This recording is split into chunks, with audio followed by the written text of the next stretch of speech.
Hello guys, welcome to Hogwarts Tales. So in this video, we will see, what if Harry became the Phoenix King and married the flame witch Romilda Vane? If you enjoy these kinds of stories, don't forget to show us some love by hitting the like button and subscribing to the channel. Your support means the world to us. Now, let's start the story. Blank. Chapter 1. Ashes and Embers. The silence was the loudest thing. It was a heavy, suffocating blanket woven from grief and exhaustion, thicker than any winter fog. It smothered the sounds that should have been there. The cheerful din of the great hall, the rustle of robes in the corridors, the distant laughter from the grounds. Instead, the silence was punctuate only by the wretched sounds of its opposite. The ragged sob of a mother discovering a son, the low moan of a student in a makeshift cot, the quiet, exhausted hiss of a healing charm from Madame Pomfrey's overtaxed wand. Hermione Granger felt the silence in her bones, a deep, aching chill that had nothing to do with the pre-dawn air filtering through the shattered stained glass windows. She walked through the great hall, her feet crunching on a fine layer of pulverized stone and something that glinted like dark sand. She didn't look too closely. Her focus was a singular, burning point of pain in her chest. Harry. Where was Harry? The battle was over. The declaration had rippled through the survivors like a tidal wave of disbelief, then shock, then a fragile, splintered joy. Voldemort was dead. The body had been brought in. A thing of waxy skin and inhuman features, and laid in a side chamber, away from the fallen. But Harry, the architect of this victory, was missing. Anything. Ron's voice was a rough rasp. His face a mask of grime and dried blood, his bright hair dulled with dust. He stood near the twisted remains of the staff table, his hand resting on George's shoulder, who sat staring into nothing. One ear forever missing, his twin forever gone. Hermione shook her head, the movement stiff. I've checked the infirmary wing 3 times. I've been up to the Ollery and down to the kitchens. I even looked in the room of requirement. It gave you the entrance? Ron asked, his voice hollow. It gave me a broom cupboard with a leaking bucket, she whispered. It's broken. Like everything else. A collective gasp drew their attention. A small group near the entrance parted, and a huddle of first years, their faces pale and streaked with tears, were being guided in by Professor Slughorn. They were the ones who had been evacuated. Now they were returning to a scene from a nightmare. The silence deepened as they took in the scale of the devastation, the rows of bodies covered in white sheets. The sheer number of the wounded. The war, an abstract concept for so many, had become a visceral, horrifying reality. Among the wounded, propped against a pillar with her leg bandaged, was Ginny Weasley.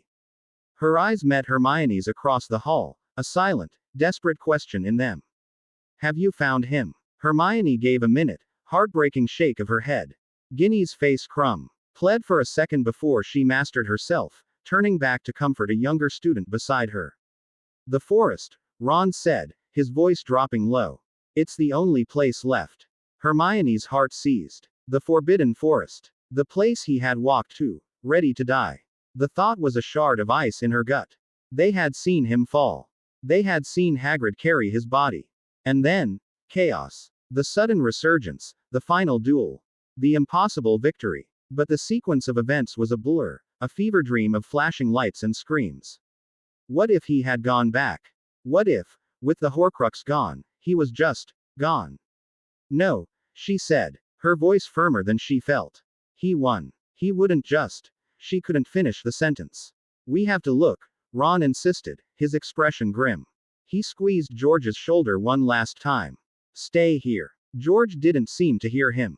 As they moved towards the ruined main doors, a commotion near the center of the hall made them pause. Madame Pomfrey, her face a thundercloud of stress and fatigue, was waving her wand over a student Hermione vaguely recognized, Romilda Vane. She'd always been a bit flighty, known mostly for trying to slip Harry a love potion in their 6th year. Now, she looked anything but. She was sitting up on a cot, her dark hair tangled and wild, her eyes wide and unnaturally bright. Her school robes were torn and scorched, and her arms, Hermione squinted. From her wrists to her elbows, intricate, branching patterns glowed with the soft, orange light of cooling embers. They weren't burns. They were a part of her skin, shifting and pulsing with a life of their own. Absolutely unprecedented. Madame Pomfrey was muttering, her diagnostic spells fizzling out a few inches from Romilda's skin. It's not a curse, it's not a potion side effect. It's elemental saturation. I've only read about it in the most obscure texts. Romilda seemed to be recounting a story to a hovering, awestruck Lavender Brown and Parvati Patil. Her voice, though strained, carried in the hush. They had us pinned down, Romilda was saying, her gaze fixed on her own glowing hands. Me, and Jimmy Peaks, and that little Creevy boy, Dennis. 3 of them. Fenrir Greyback was one. His eyes, she shuddered, but it wasn't a shudder of fear. It was something else, a tremor of remembered power. They were laughing. They were going to tear us apart. Jimmy was trying to cast a shield charm. But his wand was shaking too much. I got so angry. She lifted a hand. The glowing patterns flared, and a small, perfect tongue of flame, no bigger than a candle flame, danced in her palm. It required no wand, no incantation. It was simply there. Parvati gasped and took a step back. I didn't think, Romilda continued, her voice dropping to a mesmerized whisper. I just felt it. Like a furnace door swinging open inside my chest. I screamed, and the fire just came out. It wasn't like incendio. It was a wave. It melted the stone behind them. Greyback. He just turned to ash. She looked at her hands again, a strange mix of terror and exhilaration on her face. I didn't know I could do that. Hermione stared, a cold knot of intellectual curiosity warring with her anxiety. Elemental saturation. A flame witch. Such things were legends, belonging to the age of the founders, not to a fourth-year Gryffindor. What was happening to their world? Ron tugged on her sleeve. Hermione. Harry. His voice cut through her distraction. Right, Harry. Nothing else mattered. She gave one last, troubled look at the girl with fire in her veins and followed Ron out of the Great Hall, into the gray. Wounded Dawn. The grounds were a battlefield frozen in time.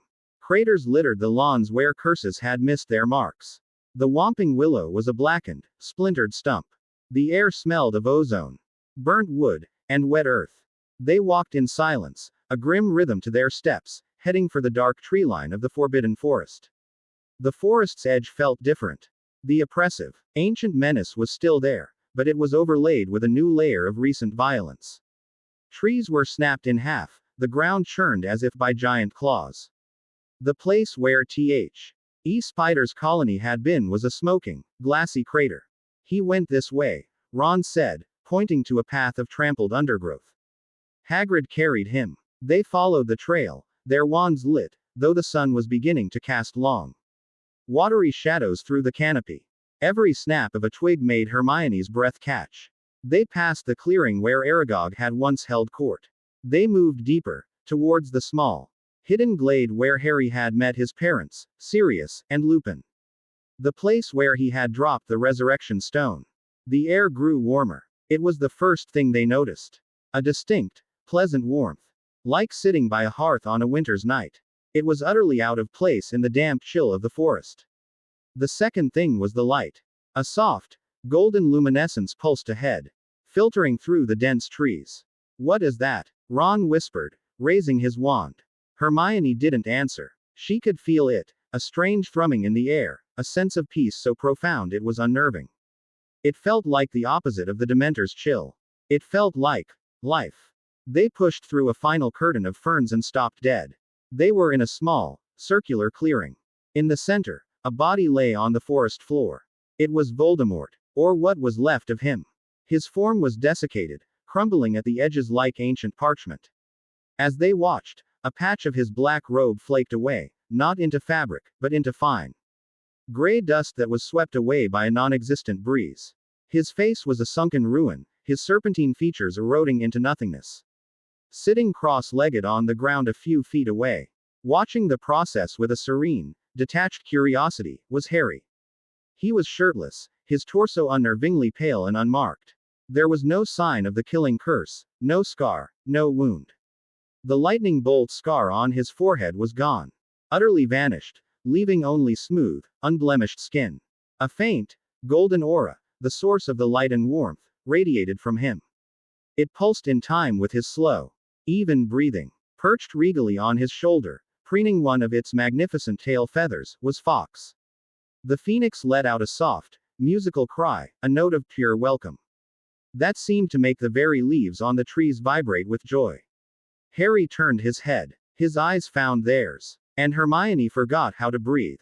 They were still green, but it was the green of a primordial forest. Deep and ancient and lit from within by a light that wasn't just a reflection. The frantic uncertainty, the burden of a long and terrible war, the flicker of teenage angst, it was all gone. Wiped clean. In its place was a stillness, a clarity so absolute it was terrifying. It was like looking at a mountain or the sea. He was there, solid and real, but a part of him now seemed to belong to a different scale of existence. Harry, Ron breathed, the name a fragile prayer. Harry smiled. It was his smile, but it was different, too. It reached his eyes, but it held no relief, no frantic joy. It held a deep, settled peace. Ron. Hermione. His voice was the same, yet the cadence was changed. Slower, calmer, each word given its own space, its own weight. They rushed forward. Ron stumbled to his knees, throwing his arms around Harry in a desperate, clumsy hug. Hermione followed, her own tears finally breaking free, soaking the shoulder of his bare skin. She expected him to feel frail, or at least human. He felt solid as an oak tree, and radiating a warmth that sank right through her clothes, chasing the chill from her bones. "We thought you were. We saw you," Ron choked out, pulling back. "Merlin, Harry, what happened? Your scar." Harry raised a hand to his forehead, his fingers touching the smooth skin with a sense of mild discovery. "It's gone," he said, his tone one of simple observation. "I suppose it left when he did." He gestured with his head toward the rapidly disintegrating form of Voldemort. There was nothing left for it to hold on to. Fawkes trilled ag. Ainen nudged his head against Harry's cheek. Harry reached up and stroked the phoenix's plumage, a gesture of easy familiarity. "Fawkes?" Hermione asked, her mind racing, trying to assemble the pieces. "But he left after Dumbledore. He came back," Harry said simply. "When I was away. In the place between. He was there. Dumbledore told me he would only come to those who were truly loyal to him.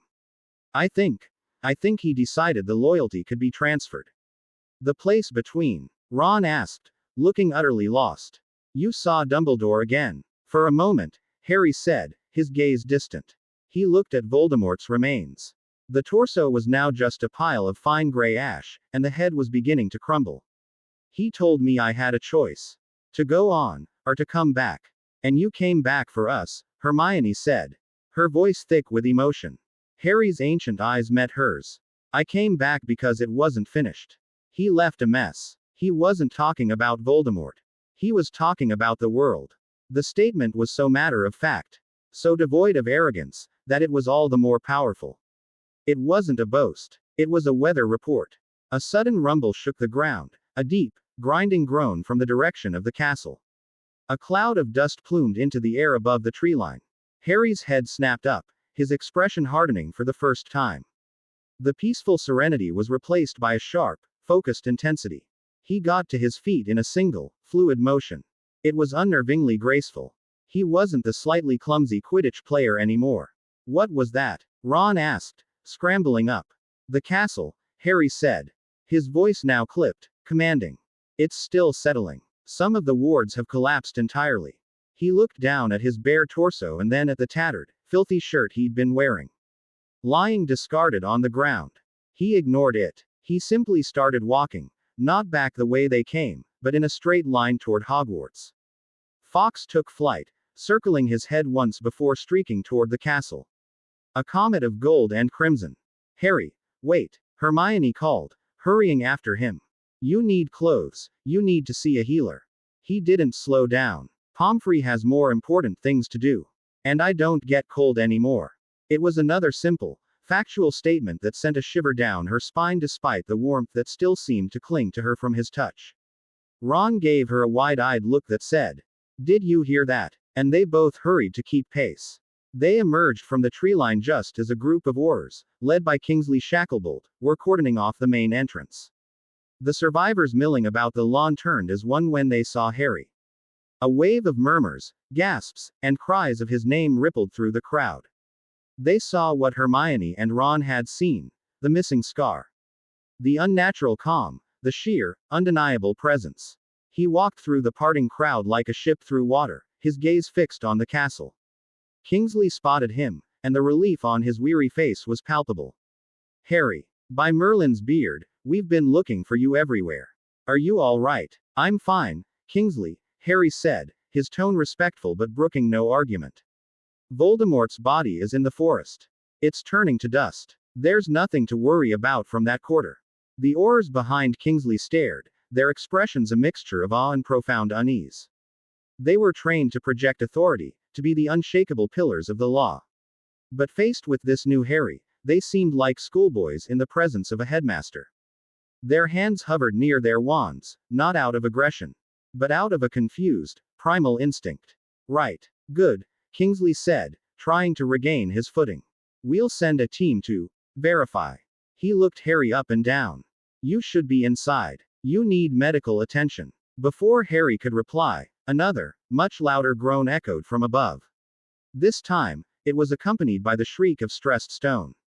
Everyone looked up. High above them, the astronomy tower, already heavily damaged, was giving way. A huge section of the crenellated parapet, tons of rock and masonry, was shearing off, tilting precariously over the entrance courtyard where dozens of people, including a group of Hufflepuff students huddled around the body of Nymphadora Tonks, were gathered.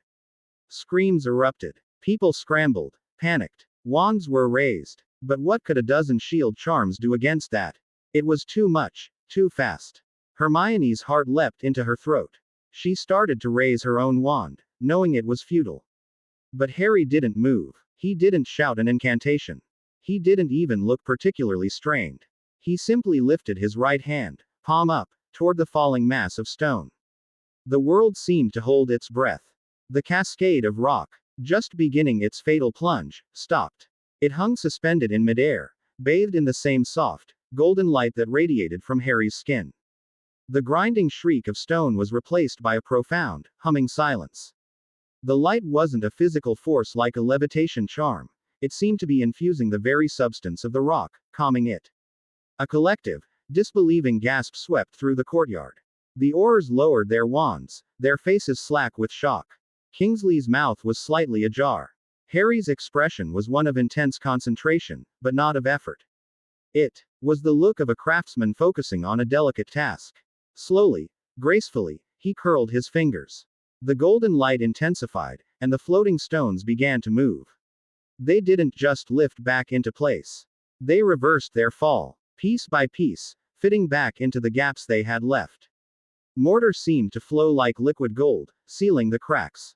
The great block of the parapet settled back into its original position. Not as a broken piece patched back on, but as if it had never fallen at all. The golden light held for a moment, then faded, leaving the tower whole, solid, and silent. Harry lowered his hand. He took a deep, centering breath, and the faint aura around him subsided, though the unnerving peace in his eyes remained. For a long moment, no one moved. No one spoke. The earlier silence of grief had been replaced by a new silence of absolute, stupefied awe. They had all seen magic. They had grown up with it. They had just fought a war with it. But this was something else. This was not the magic of wands and words. It was the magic of creation, wielded with the casual authority of a god. Kingsley was the first to find his voice, and it was little more than a croak. Harry, what was that? Harry looked at him, his expression unreadable. It needed fixing, he said. He then turned and walked, not into the great hall, but towards a smaller, less used side entrance. The crowd parted for him again. But this time it was different. The relief and joy were gone, replaced by a deep, instinctual fear. They weren't looking at their savior anymore. They were looking at a power they could not comprehend, and therefore could not trust. As the crowd began to break into a frantic storm of whispers, a figure emerged from the shadows of the main archway. He was a tall, severe-looking man in his late 50s. Dressed not in wizarding robes, but in an impeccably tailored, dark gray muggle suit that somehow looked more formal and imposing than any robe. His hair was silver at the temples. His face sharp and intelligent. He had not been fighting. There wasn't a speck of dust on his polished shoes. He was Lord Tiberius Nott, head of a family so ancient and wealthy they had considered the Malfoys upstarts. The knots had remained pointedly neutral during the war, a stance that had earned them suspicion from both sides but had left their power base entirely intact. He didn't look at the cheering crowds or the weeping families. His cold, calculating gaze passed over the repaired tower without a flicker of surprise, and settled directly, intensely, on Harry's retreating back. There was no gratitude in his eyes. There was no awe. There was only the shrewd, unnerving assessment of a man identifying a new, unpredictable, and unacceptable variable on the board. He saw not a hero, but a weapon that had just been taken off its leash. And Tiberius not abhorred anything that was not on a leash of his own making. Harry found her by the shore of the Black Lake. The giant squid was nowhere to be seen. The water a calm, dark mirror reflecting the bruised purple and gray of the sky. The air was still and cold. He had walked through the castle's wounded corridors, a ghost in his own home. He had seen the faces of his friends and teachers. They looked at him with a new, guarded respect that felt more isolating than any hatred. He felt the shift in the very stones of the castle. The lingering echoes of pain and fear. He could feel it all, a constant, low thrum of information, of life and death, of magic and memory. It wasn't overwhelming. It was just there. A new sense, like sight or sound. He knew she would be here. He had felt her, a bright, flickering spark of restless energy, a flame in the cold landscape of grief and exhaustion. It was a resonance, AF. Frequency that hummed in tune with the new, deep thrumming inside his own soul. Remilda Vane was skipping stones across the water's surface. Each stone she threw was wreathed in a tiny corona of orange flame, leaving a sizzling, steaming trail before it sank. It was a gesture of aimless, frustrated power. She wore a borrowed set of school robes, her own had been incinerated. The glowing patterns on her arms were still visible, pulsing gently under the fabric of her sleeves. She didn't seem surprised to see him. She just watched him approach, her dark eyes wary, searching. The tower, she said. It wasn't a question. That was you. Harry stopped beside her, his bare feet sinking slightly into the damp soil. He looked out over the lake. It was going to fall on them. You didn't use a wand, she stated, her gaze flicking from his face to his empty hands. I didn't need to. She fell silent, picking up another flat stone. She toyed with it, her thumb tracing its edge. The stone began to glow, first a dull red, then a bright, molten orange. They're all scared of you now, she said, not looking at him. More than they ever were of him. They're not scared of me, Harry corrected quietly. They're scared of what I can do. They don't understand it, so they fear it. Remilda gave a short, bitter laugh. Join the club. She held up her hand, and the stone in her palm dissolved into a soft cascade of glowing embers that died before they hit the ground. Madame Pomfrey called it elemental saturation. She looked at me like I was a potions experiment gone wrong. Right. She finally turned to face him fully. And the bravado in her voice cracked just a little. What's happening to us, Potter? The use of his surname was a defense, a wall she was putting up against the terrifying new reality they shared. He met her gaze, and for the first time since his rebirth in the forest, he let someone see past the unnerving calm. He let her see the flicker of shared uncertainty, the acknowledgement of their shared solitude. I don't know, he admitted. Not all of it. In the forest. When I died, Fox found me. He did something. It wasn't just bringing me back. It felt like he rebuilt me. From the ashes. He looked at his own hands, then at her. And you. With the werewolves. Her expression hardened again, the memory bringing a flash of primal fury to her eyes. I was just so angry. I wanted them to burn. And they did. The memory held no regret, only a terrifying sense of rightness. It felt natural. More natural than any spell I've ever cast. There it was. The same feeling he had. The effortlessness. The sense that he wasn't casting magic, but simply being magic. He was the phoenix. She was the flame. He took a step closer. The air between them seemed to crackle, a low hum of sympathetic energy. The faint golden aura he had suppressed began to glow again, instinctively responding to the fiery energy shimmering just beneath her skin. He could feel the restless, caged inferno inside her, and she, in turn, could feel the deep, endless well of life and renewal within him. They were polar opposites, bound by the same divine accident. The shield and the sword. You feel it too, don't you? He asked, his voice barely a whisper. The connection, like a string, pulled taut between us. Her breath hitched. She nodded, her eyes wide. I felt you, in the great hall. When you fixed the tower. It was like a bell ringing inside my head. They stood there for a long moment, two impossibly powerful, impossibly lonely beings, finding the only other person in the world who could possibly understand. The war had taken so much from them, but it had given them this. This strange, terrifying, and profound connection. And then the world fell away. It happened in an instant. The air temperature plummeted, dropping from cool to Arctic in a heartbeat. The gentle lapping of the lake ceased. The rustle of the leaves stopped. Sound itself seemed to be swallowed by an absolute, pressing silence. A shadow fell over them, not from a cloud, but from a draining of light itself. The nascent sunrise on the horizon seemed to freeze, its colors turning a sickly, necrotic gray. Before Harry's eyes, the image of the lake was replaced by a vision of an endless, frozen void. It was a darkness so complete it was a physical presence, a cold that didn't just leach warmth but annihilated the very concept of it. And in that void, something vast and ancient was coiled. It was a serpent made not of scales, but of shadow and ice and the terrible stillness of entropy. Its eyes were twin points of negative light, black holes that consumed all they saw. It was a being of pure stasis, the cosmic antithesis of the vibrant, living fire of the phoenix.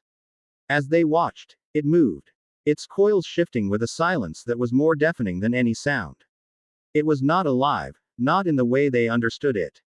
It was the end of life. A whisper slithered into their minds, a language not of words, but of pure, cold meaning. It was a thought of absolute zero, a promise of perfect, unending stillness. The fire burns too bright. It must be quieted. The vision shattered. Harry gasped, stumbling back a step. Romilda cried out, clutching her head. The world rushed back in. The sound of the water, the feel of the wind, the colors of the dawn. But the unnatural chill remained, clinging to their skin like a shroud. A thin layer of frost, black and greasy, now coated the stones at their feet. They stared at each other, their faces pale with a new, more profound terror. The fear of men like Nott was a political problem. The fear of their own power was a personal one. But this was different. This was an ancient, cosmic horror, and it knew their names. You saw it, Romilda whispered, her voice trembling. Harry nodded, his gaze locked on hers. The serpent. They were no longer just a boy and a girl changed by war. They were the phoenix and the flame, standing on the shore of a new, impossibly dangerous world. And in the silent, frozen darkness, something was waking up. The war was over. Their battle had just begun. Chapter 2. The Unburnt Decree. The world did not celebrate its saviors for long. Gratitude, it turned out, was a currency with a startlingly short lifespan, easily devalued by the ever-stable gold of fear. The shift began not with wands, but with words. Printed in stark black ink on cheap, disposable newsprint. The Savior's Shadow. Unchecked power in a post-war world. The headline screamed from the front page of the Daily Prophet, 3 days after the battle. The accompanying photograph was a stark, grainy image of Harry, shirtless and surrounded by a faint golden aura, his expression unreadably serene. It was taken moments after he had rebuilt the astronomy tower. There was no context of the falling stones, no mention of the lives he had saved. It was just an image of raw, inexplicable power. The Hogwarts Inferno. Heroism or uncontrolled elementalism. This one came a day later, with a moving picture of Romilda Vane from an anonymous student's omniocular footage. It showed a figure wreathed in a terrifying vortex of fire, a silhouette against a wall of melting stone. The article painted her not as a desperate girl defending her friends, but as a human dragon, a creature of rage and destruction. Fenrir Greyback's death was not framed as the deserved end of a monster, but as a summary execution without trial, an act of brutal, fiery vigilantism. The articles were clever, insidious things, penned with the silken prose of Rita Skeeter, who had been coaxed out of a short-lived retirement by an offer too lucrative to refuse. They were masterpieces of insinuation, never outrightly accusing, but always, relentlessly, questioning. They were bankrolled. Harry knew with a certainty that was as intuitive as breathing, by Lord Tiberius Nott. It's libel, Hermione seethed, slamming the latest edition of the Prophet down on the long, scarred table of the kitchen at number 12, Grimmauld Place. The action sent a cloud of dust puffing up from the ancient wood. It's targeted defamation. We can sue. We can file a complaint with the Magical Press Authority. And who do you think Nott has sitting on that board?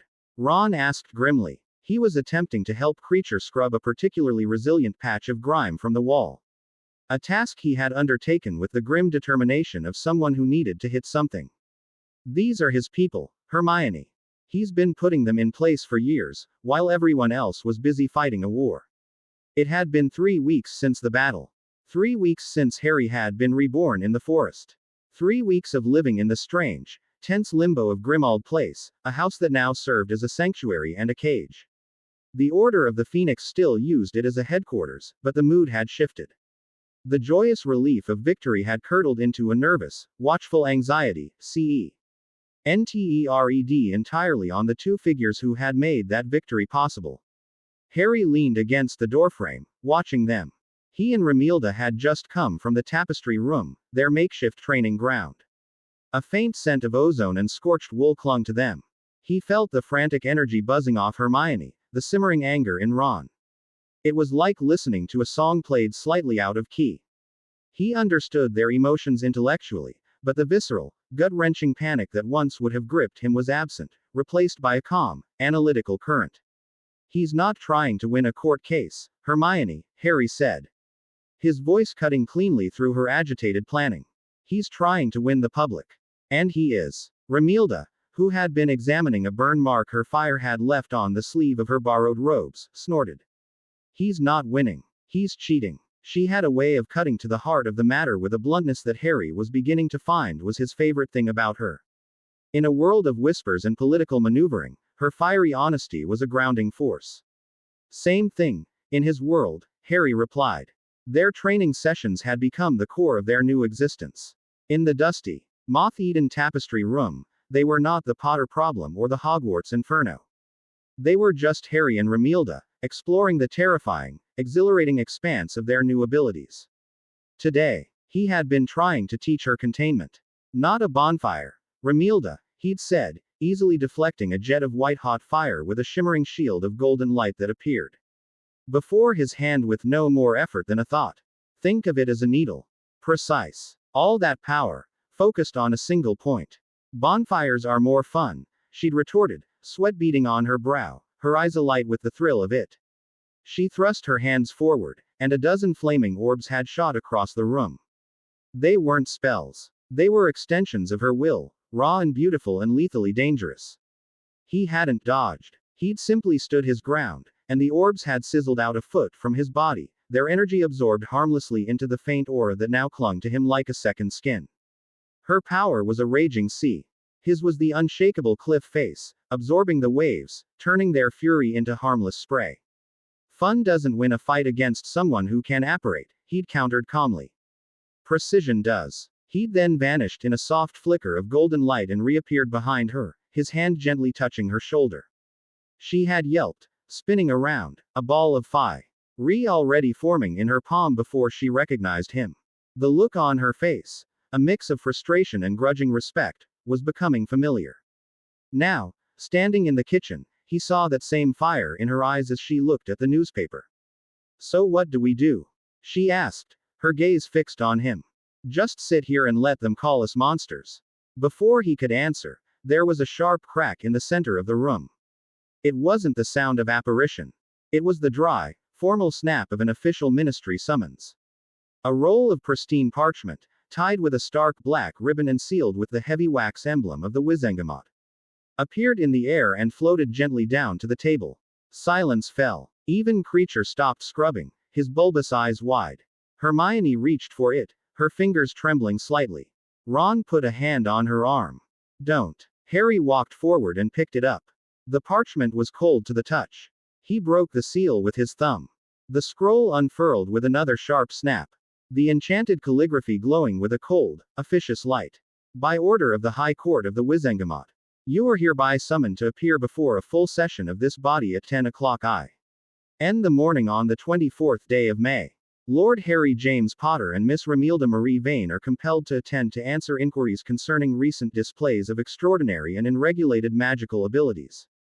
Pursuant to the newly invoked Charter of Public Magical Safety, failure to appear will be considered an admission of malfeasance and will be met with immediate punitive action. Wand testimony will be required.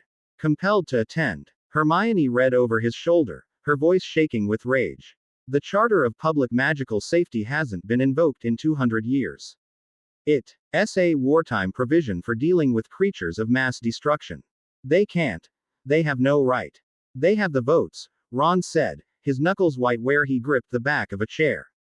That's the only right they care about. Romilda stared at the scroll, her jaw tight. Wand testimony. They want to take our wands. They can try, Harry said, his voice perfectly even. He rolled the parchment back up, the magical glow dying as he did. He looked at Ron and Hermione, at the fear and anger warring in their faces. He felt a pang of something, a distant echo of his old life, of the camaraderie and shared danger. But it was distant. He was no longer just one of them. He was their guardian, their shield, and that meant he had to stand apart. We'll go, he said. Harry. No. Hermione burst out. It's a trap. This is what Nott wants. He'll have the whole chamber whipped into a frenzy. They'll vote to lock you up, or worse. If we run, we prove him right, Harry stated. We prove we're dangerous and unaccountable. We prove we're afraid. We're not. He looked at Romilda, a silent question passing between them. He was not ordering her. He was asking her to stand with him. She met his gaze without hesitation. A defiant spark in her eyes. I'm tired of this house anyway, she said with a shrug that was far more casual than she felt. Let's go hear what the old fools have to say. Her bravery was a living thing. As real and as warm as the fire she wielded. It settled something in him, a final piece clicking into place. He would not face this alone. He smiled, a small, genuine smile. Right. Let's go. The morning of the summons, the air in the Ministry of Magic was thick with a tension that was almost palpable. The grand, airy atrium, which was supposed to symbolize a new era of transparency and hope under Kingsley's leadership, felt more like a fortress. Squads of Aurors stood in tight, watchful formations, their faces grim, their hands never far from their wands. The FL.O of daily ministry workers had been reduced to a trickle, and those who were there scurried along the walls, casting nervous glances at the lifts. When Harry and Romilda arrived via the Flow network, accompanied by Hermione and Ron, a hush fell over the atrium. Every head turned. Conversations died. It was the same reaction he'd gotten on the grounds of Hogwarts, but amplified, concentrated by the enclosed space. It was a heavy weight of fear, suspicion, and a grudging, resentful awe. Harry ignored it. He wore simple black robes, unadorned, the familiar uniform of a wizard. But on him, it looked different. His posture, the way he moved, the utter calm in his eyes, it all combined to create an aura of authority that no amount of gold trim or formal insignia could grant. Romilda walked at his side, a step behind his shoulder. Her chin held high. She had insisted on wearing her Gryffindor robes, scorched sleeve and all. It was a silent, defiant statement. This is who I am. This is what you made me. Kingsley met them at the security desk. The Minister for Magic looked as though he had aged a decade in 3 weeks. The lines on his face were deeper, his eyes weary. Harry, he said, his deep voice low and strained. This is a mistake. You shouldn't have come. And let not declare us dark wizards in absentia. Harry replied, his tone even. I don't think so. We're not hiding, Kingsley. This isn't a trial. It's a public execution, Kingsley warned, leaning closer. Nott has been working the members for weeks. He's promised old families the return of ancient privileges, he's promised the reformists a new era of safety and control. He's telling everyone what they want to hear. He's got them terrified of you. Good, Romilda muttered under her breath, just loud enough for Kingsley to hear. He shot her a startled, disapproving look. Percy Weasley, now a high-ranking junior undersecretary to Kingsley, hurried over, a sheaf of parchment clutched in his hand. He looked torn, his ingrained respect for ministry procedure warring with his family's loyalty to Harry. Harry, the chamber is sealed. Standard procedure for a charter invocation. No apparition, no portkeys. They've even reinforced the wards. He looked pointedly at Harry. No one is getting in or out once the doors are closed. Thank you for the warning, Percy, Harry said, and he meant it. He saw the conference. LICT in the older man's eyes and appreciated the risk he was taking. They were escorted to the lifts, a phalanx of silent Aurors leading the way and another falling in behind them. It felt less like an escort and more like a prisoner transfer. Down they went, deep into the bowels of the ministry, to the ancient, tiered chamber of the Wizengamot. The moment they stepped into the courtroom, the low hum of conversation ceased. 5 dozen robed figures, seated in concentric circles that rose into the gloom, stared down at them. The air was cold and stale, heavy with the weight of centuries of judgment. In the center of the room were 2 simple, hard-backed chairs facing the chief warlock's elevated seat. Shackled to the arms of the chairs were heavy, rune-etched manacles. Hermione gasped. Those are power-dampening cuffs. They can't. That's for convicted criminals. Tiberius Knott sat in a prominent seat in the front tier, his hands steepled before him. He was the picture of calm, judicial reason. He inclined his head slightly as Harry entered, a gesture that was somehow both a polite acknowledgement and a deeply insulting dismissal. Kingsley took his place as minister, but the chief warlock's seat was occupied by Griselda Marchbanks, a wizened and formidable witch who valued tradition above all else. Knott had clearly maneuvered to have her preside, knowing she would be swayed by arguments of precedent and order. Lord Potter, Miss Vane, she began, her voice like cracking parchment. You have been summoned to answer for your actions. The world has changed. The powers we have seen you wield are not accounted for in our laws. They exist outside our understanding and, therefore, outside our control. This body has been convened to determine the appropriate response. She gestured to the chairs. You will submit to the traditional securities for a hearing of this gravity. Harry looked at the chairs, at the menacing cuffs, and then back at Marchbanks. He gave a slow, deliberate shake of his head. No. A shocked murmur ran through the chamber. We will stand, Harry said, his voice not loud, but carrying to every corner of the room. We will not be shackled like animals you fear. Knott leaned forward, his expression one of patient disappointment. Chief Warlock, if the subjects refuse to comply with standard procedure, it only lends credence to the argument that they consider themselves above the law. We consider ourselves above being treated like criminals before we've even been heard, Romilda shot back, her voice ringing with indignation. The members of the Wizengamot shifted, unused to being addressed with such fire by someone so young, and a woman at that. Griselda Marchbanks looked conflicted. The defiance was a breach of protocol, but the logic was sound. After a tense moment, she banged her gavel. Very well. You will stand. But let the record show your refusal to comply. Lord Knott, you have the floor. Knott rose gracefully. He did not shout or gesticulate. He spoke with the calm, measured tone of a professor delivering a lecture, his voice resonating with sincerity. Members of the Wizengamot, esteemed colleagues, he began, his gaze sweeping the room. We are here today not to condemn, but to protect. We are here to praise heroism, and to guard against the very power that made it possible. Let us not forget the debt we owe Harry Potter. He faced the darkness and defeated it. For that, he has our eternal gratitude. He paused, letting the words sink in. It was a masterful opening. But the man who returned from the forest is not the same boy who walked into it. He now wields a power that defies our understanding. We saw it with our own eyes. He rebuilt a tower with a wave of his hand. Not with spells we can learn, not with charms we can counter, but with a force that seems to bend reality to his will. I ask you, is this magic, or is this godhood? A nervous ripple went through the crowd. And what of Miss Vane? Knott continued, turning his gaze on Romilda, who glared back at him, unafraid. A young, passionate student who, in a moment of desperation, unleashed an inferno that not only consumed a pack of dark creatures but melted the very stones of our beloved school. An act of self-defense, you say? Perhaps. But an act of such overwhelming, uncontrolled elemental fury that it beggars belief. What happens next time she gets angry? When it's not a werewolf she disagrees with, but a shopkeeper? Or a ministry decree? His voice dropped, becoming more intimate, more conspiratorial.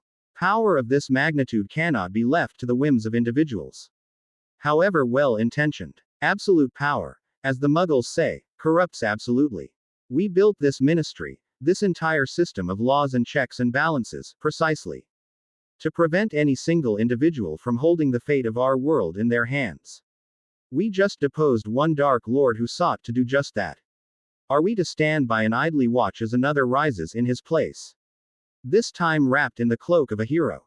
He let the question hang in the air, a poisonous seed planted in the fertile soil of their fear. Therefore, he concluded, his voice ringing with reluctant duty, I propose the Phenomenal Beings Registration Act. A simple, prudent measure. It requires those who demonstrate such alpha-level abilities to be registered, to be monitored, and, yes, for the safety of all, to consent to wearing artifacts that will dampen their power to manageable levels. Their wands, symbols of their connection to our ordered world of magic, would be held in trust by the ministry. This is not a punishment.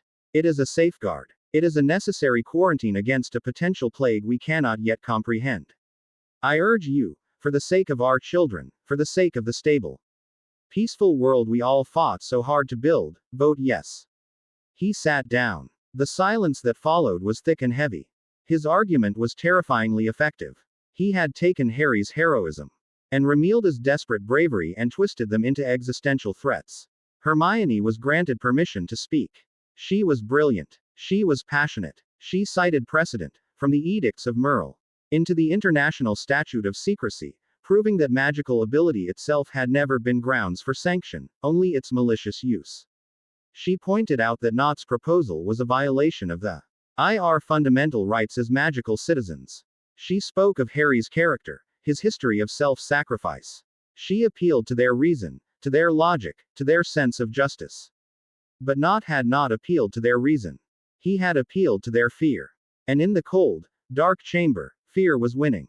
When Hermione finished, the applause was sparse, polite, and utterly lacking in conviction. Does Lord Potter wish to speak? Griselda Marchbanks asked, her tone flat. Harry stepped forward. The chamber was utterly still.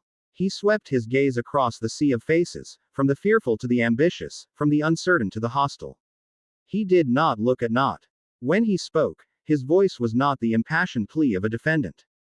It was the calm, clear statement of a fact. You are afraid, he said. The words dropped into the silence like stones into a deep well. Lord Nott is correct about that. You look at us, and you see a power you do not understand. And it frightens you. He paused, letting them feel the truth of his words. You speak of control, of safeguards, of leashes. You want to put the storm in a bottle and the sun in a cage. You think that by chaining us, you will make the world safe. He took a step forward, his presence seeming to expand, to fill the room. The air grew warmer, and the gloom in the high corners of the chamber seemed to recede, pushed back by an unseen light. Your fear is not your enemy. Your enemy is the belief that the only answer to power is to cage it. You just fought a war against a man who craved control above all else. Do not make the same mistake of thinking control is the ultimate virtue. Some things are not meant to be controlled. They are meant to be trusted. His eyes, ancient and green, found Nott's. You want to build a world of perfect order, Lord Nott. But a world without chaos is a world without change. A world without passion is a world without life. It is a tomb. He fell silent. Beside him, Romilda, who had been watching him with a look of fierce pride, slowly raised her right hand. She didn't make a grand gesture. She simply held it, palm up. A single, teardrop-shaped flame, impossibly bright and utterly steady, bloomed into existence above her palm. It did not sputter or waver. It burned with a pure, silent intensity, a miniature star in the gloom. It was an act of perfect, serene control, a silent, eloquent refutation of every word Nott had spoken. It was defiance and power and beauty all in one. The Wizengamot stared, mesmerized and terrified. Griselda Marchbanks, her face pale, banged her gavel sharply. The demonstration is noted. We will now move to the vote. All in favor of enacting the Phenomenal Beings Registration Act. A forest of hands went up. More than half the chamber. Nott's faction, the fearful, the opportunistic. All opposed. Fewer hands. Kingsley's. Hermione's, which was shaking. Ron's. Percy's, after a moment of gut-wrenching hesitation. Arthur Weasley's. A few others. Not enough. The motion is carried, Marchbanks declared, her voice heavy. The sound of the final gavel strike echoed like a nail being hammered into a coffin lid. The act is law, effective immediately. Orders: secure the subjects. Fit them with the dampening cuffs and escort them to the containment levels. Nod allowed himself a small, triumphant smile.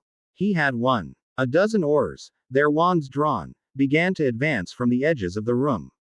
Their expressions a mixture of grim duty and naked fear.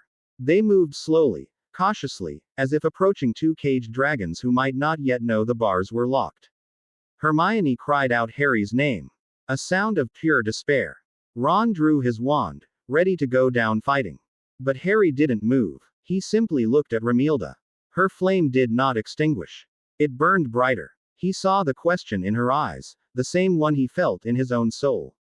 Do we let them? He gave her the smallest, almost imperceptible shake of his head. No. She nodded once, a sharp, sudden movement.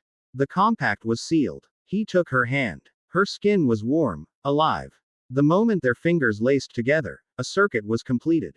His deep, resonant life energy met her raw, crackling fire. You proved my point, Potter. Not called out, his voice laced with condescending pity. You are beyond our laws. And now, you are subject to them. The first Auror was 10 feet away. Potter, Vane, on your knees. Hands where I can see them. Harry looked up, not at the Aurors, but past them, past the Wizengamot, as if seeing something else entirely. He met Nott's victorious gaze. You're right, Nott, Harry said. His voice now ringing with a power that made the very air hum. We are beyond your laws. He squeezed Romilda's hand, and the world dissolved into golden fire. It was not an explosion. It was an arrival. A sound filled the chamber, a single, impossibly beautiful note of phoenix song that vibrated in the bones and cleansed the soul. A wave of intense, brilliant golden light erupted from where they stood. It was not hot like Romilda's fire. It was a profound, life-affirming warmth that carried the scent of woodsmoke and summer rain. The light was so bright it was blinding, forcing every person in the room to shield their eyes. The advancing Aurors cried out, stumbling backward. The light held for a single, eternal second. And then it was gone. The chamber was plunged back into its gloomy state. The phoenix song echoed into silence. The air smelled of ozone and something wild and clean. In the center of the room, where Harry Potter and Romilda Vane had stood, there was nothing. Just an empty space. The magically sealed, anti-apparition, anti-portkey chamber had been breached by a power it was not designed to contain. A stunned, terrified silence descended. The Aurors lowered their wands, staring at the empty floor. Hermione had her hands over her mouth, tears of shock and a wild, terrified hope in her eyes. Tiberius Nott slowly lowered the hand he had raised to shield his face. The condescending pity was gone from his expression. The triumphant smile was gone. In its place was a look of cold, hard fury. Harry had not just escaped. He had made a statement. He had proven that the Ministry's power, Nott's power, was utterly, laughably irrelevant. He had torn up their decree and burned it with a fire they couldn't even comprehend. The transition was not like apparition's violent squeeze. It was a feeling of being unwritten and rewritten in an instant, of dissolving into music and light and reassembling on the other side. One moment they were in the cold, oppressive tomb of the Wizengamot. The next, a fierce, clean wind was whipping through their hair, tasting of salt and freedom. They stood on the edge of a high, windswept cliff of crumbling gray rock and green turf. Below them, a turbulent sea, the color of hammered pewter, crashed against jagged black rocks. The sky above was a vast, open canvas of gray cloud. There was no sign of humanity for miles in any direction. They were utterly, completely alone. Romilda let go of his hand, her knees buckling slightly. She took a huge, gasping breath of the wild air, as if she had been holding her breath for weeks. A shaky, incredulous laugh escaped her. Did we just do that? She breathed, turning to him, her eyes wide and shining, reflecting the wild sky. Did you just break the Wizengamot? Harry looked out at the endless horizon, the wind tugging at his robes. He felt the cold air on his skin, the solid earth beneath his feet, the furious, living sea below. He felt the fiery, vibrant life of the girl standing next to him. This was real. The chamber had been the illusion. He turned to her, a genuine, unrestrained smile finally touching his lips. The serenity was still there, but now it was alight with purpose. The world they had saved had declared them its enemies. They had been given a choice, a cage or exile. They had chosen the sky. What now, Phoenix King? Ramilda asked, her voice a mixture of awe, trepidation, and a thrilling, dangerous excitement. The title was half a joke, half a recognition of the truth. Harry's smile widened. He looked from her, his flame, to the vast, open world before them. Now, he said, his voice clear and strong above the roar of the wind and waves. We build a kingdom of our own. Chapter 3. The Sanctuary of Flames. The euphoria of freedom lasted for exactly 12 seconds. It was the length of time it took for Ramilda to take 2 deep, ragged breaths of salty air and for Harry to scan the desolate horizon. The wind that whipped their robes and tore at their hair was a glorious, physical manifestation of their defiance.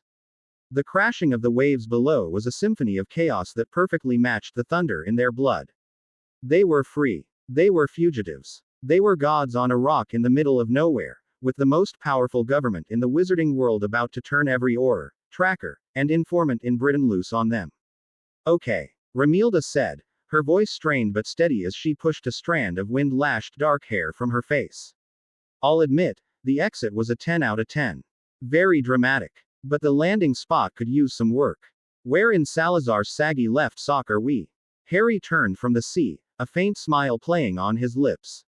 Her pragmatism was a welcome anchor in the swirling vortex of their new reality.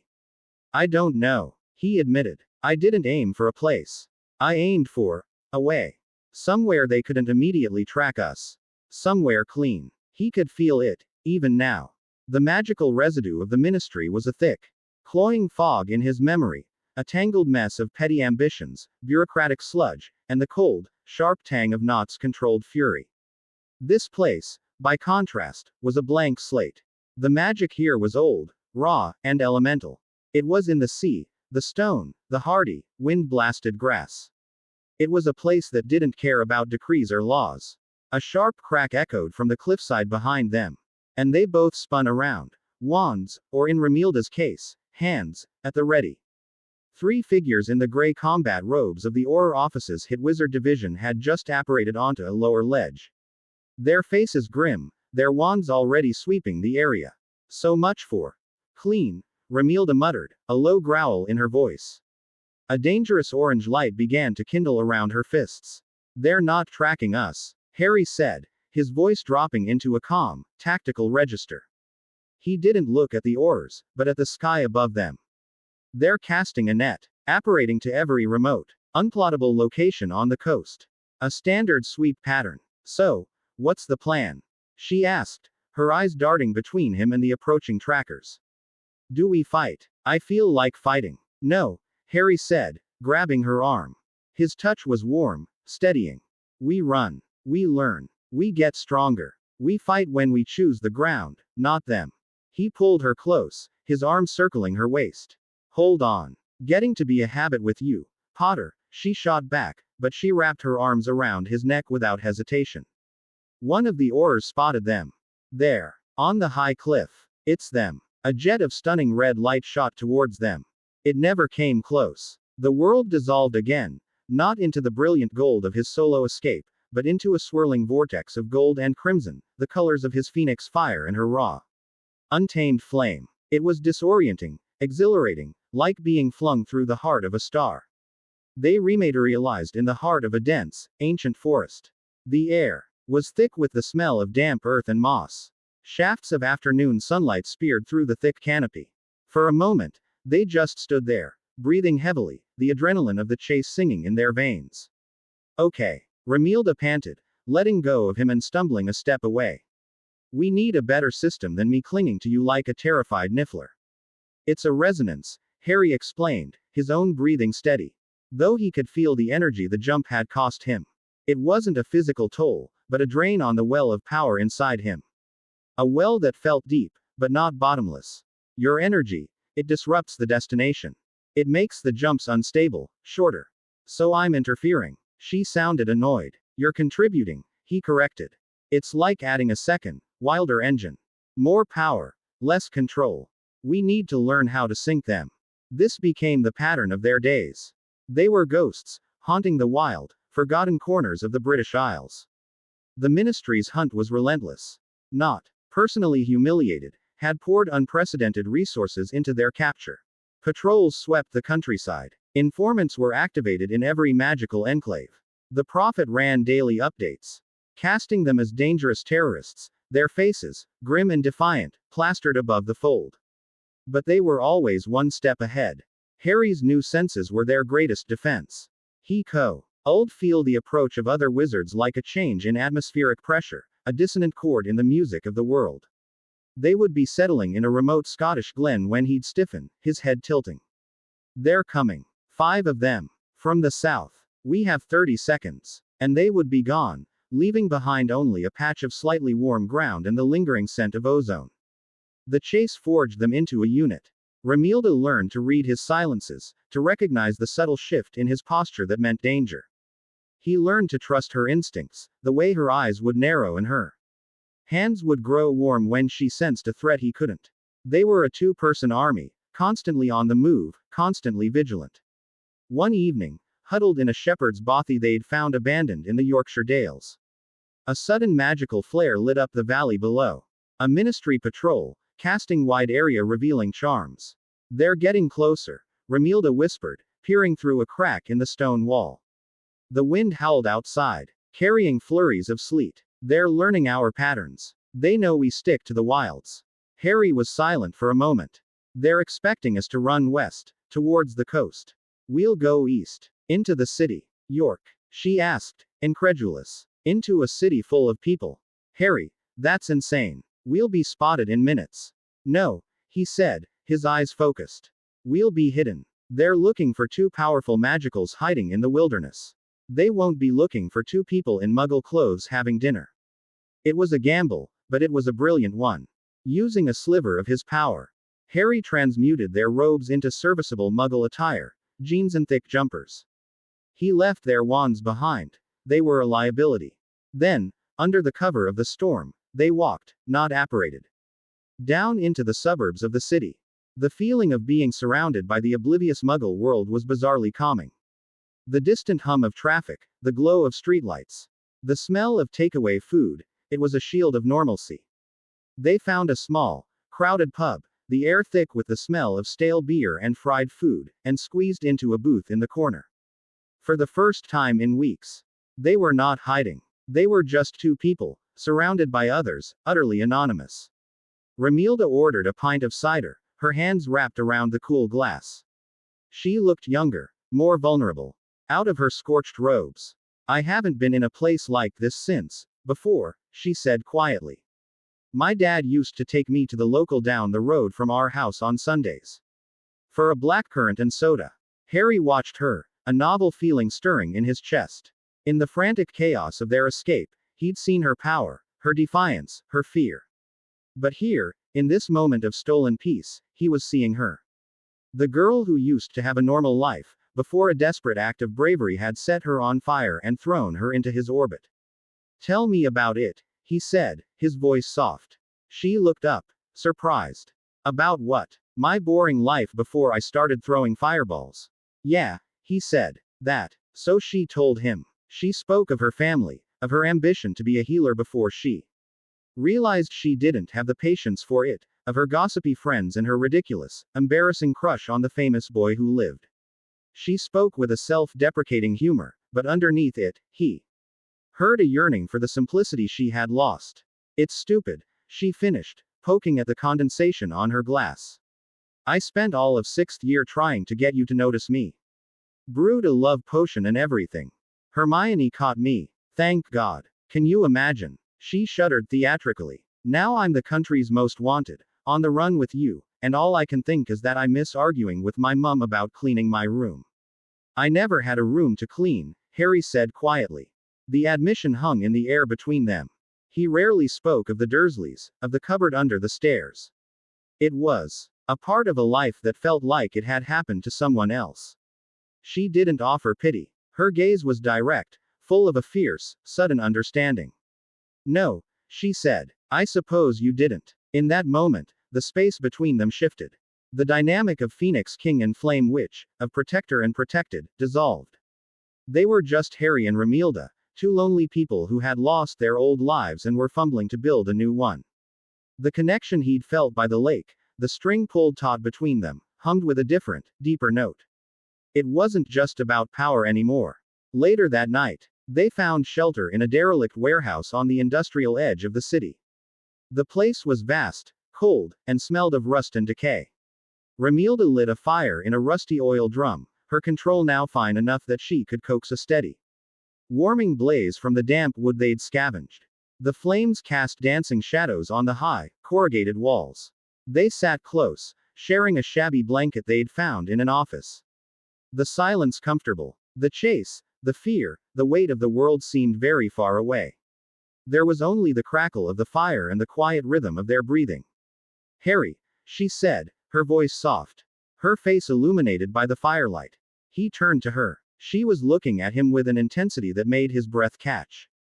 The witty remarks, the bravado, it was all stripped away. What was left was raw and real. She leaned in, and so did he. Their first kiss was not a dramatic, passionate affair.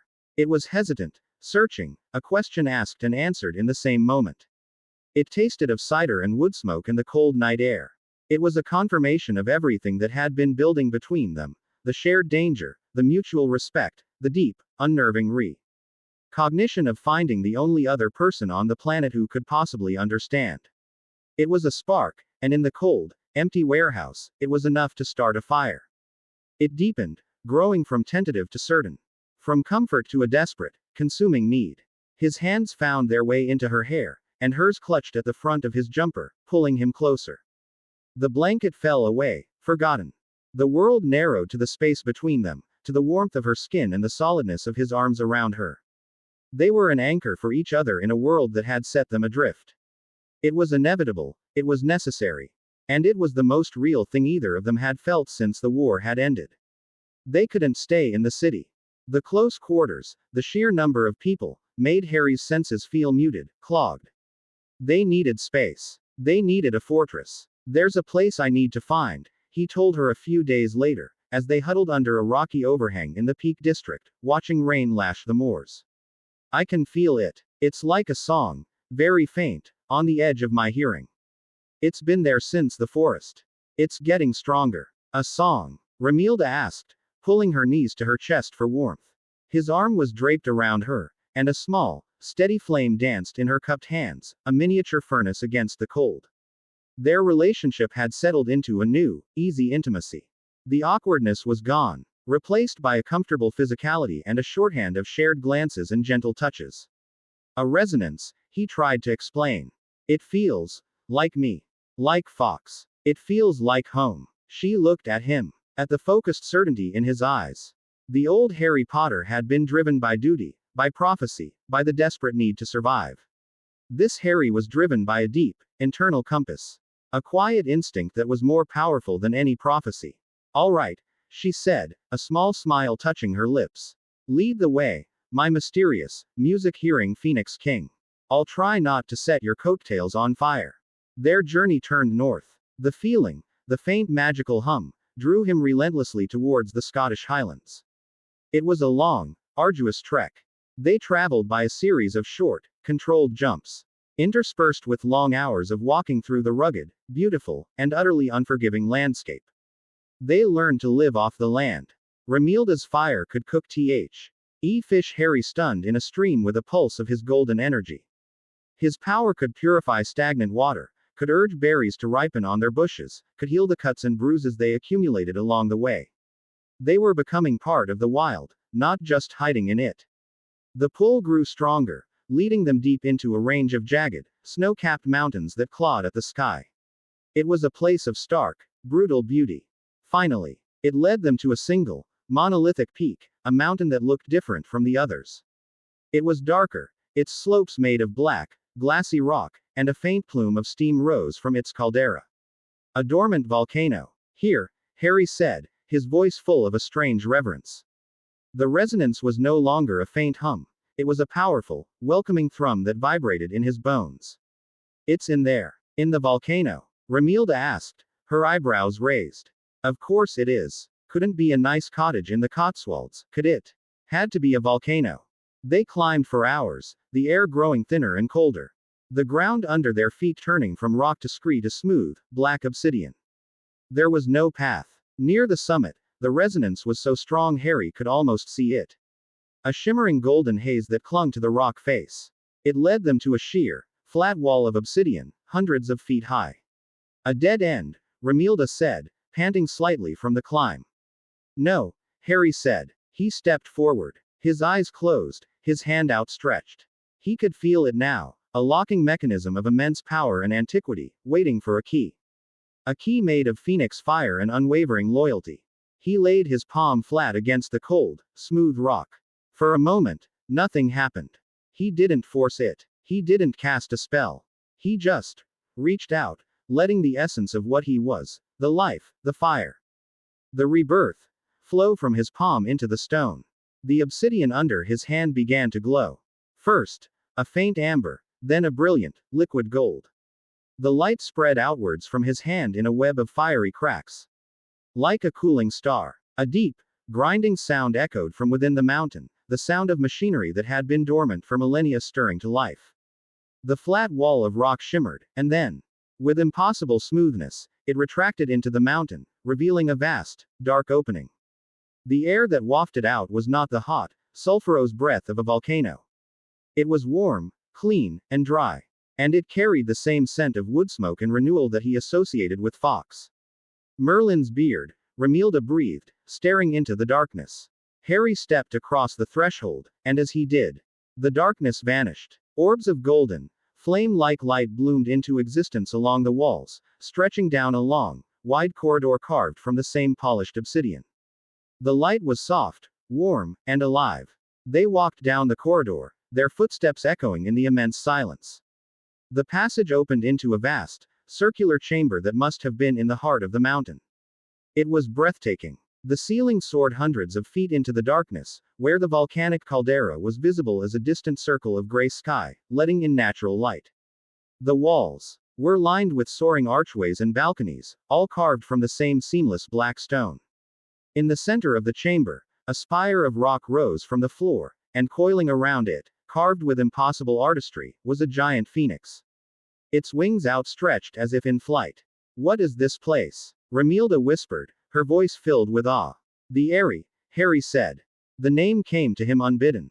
A piece of knowledge downloaded directly into his mind from the living stones of the place. It was a sanctuary. For my predecessors. The Eyrie responded to his presence. As they explored, more lights awakened, more passages opened. They found living quarters with furniture carved from the rock itself, softened by tapestries that depicted epic scenes of fire and flight. They found a vast, circular library.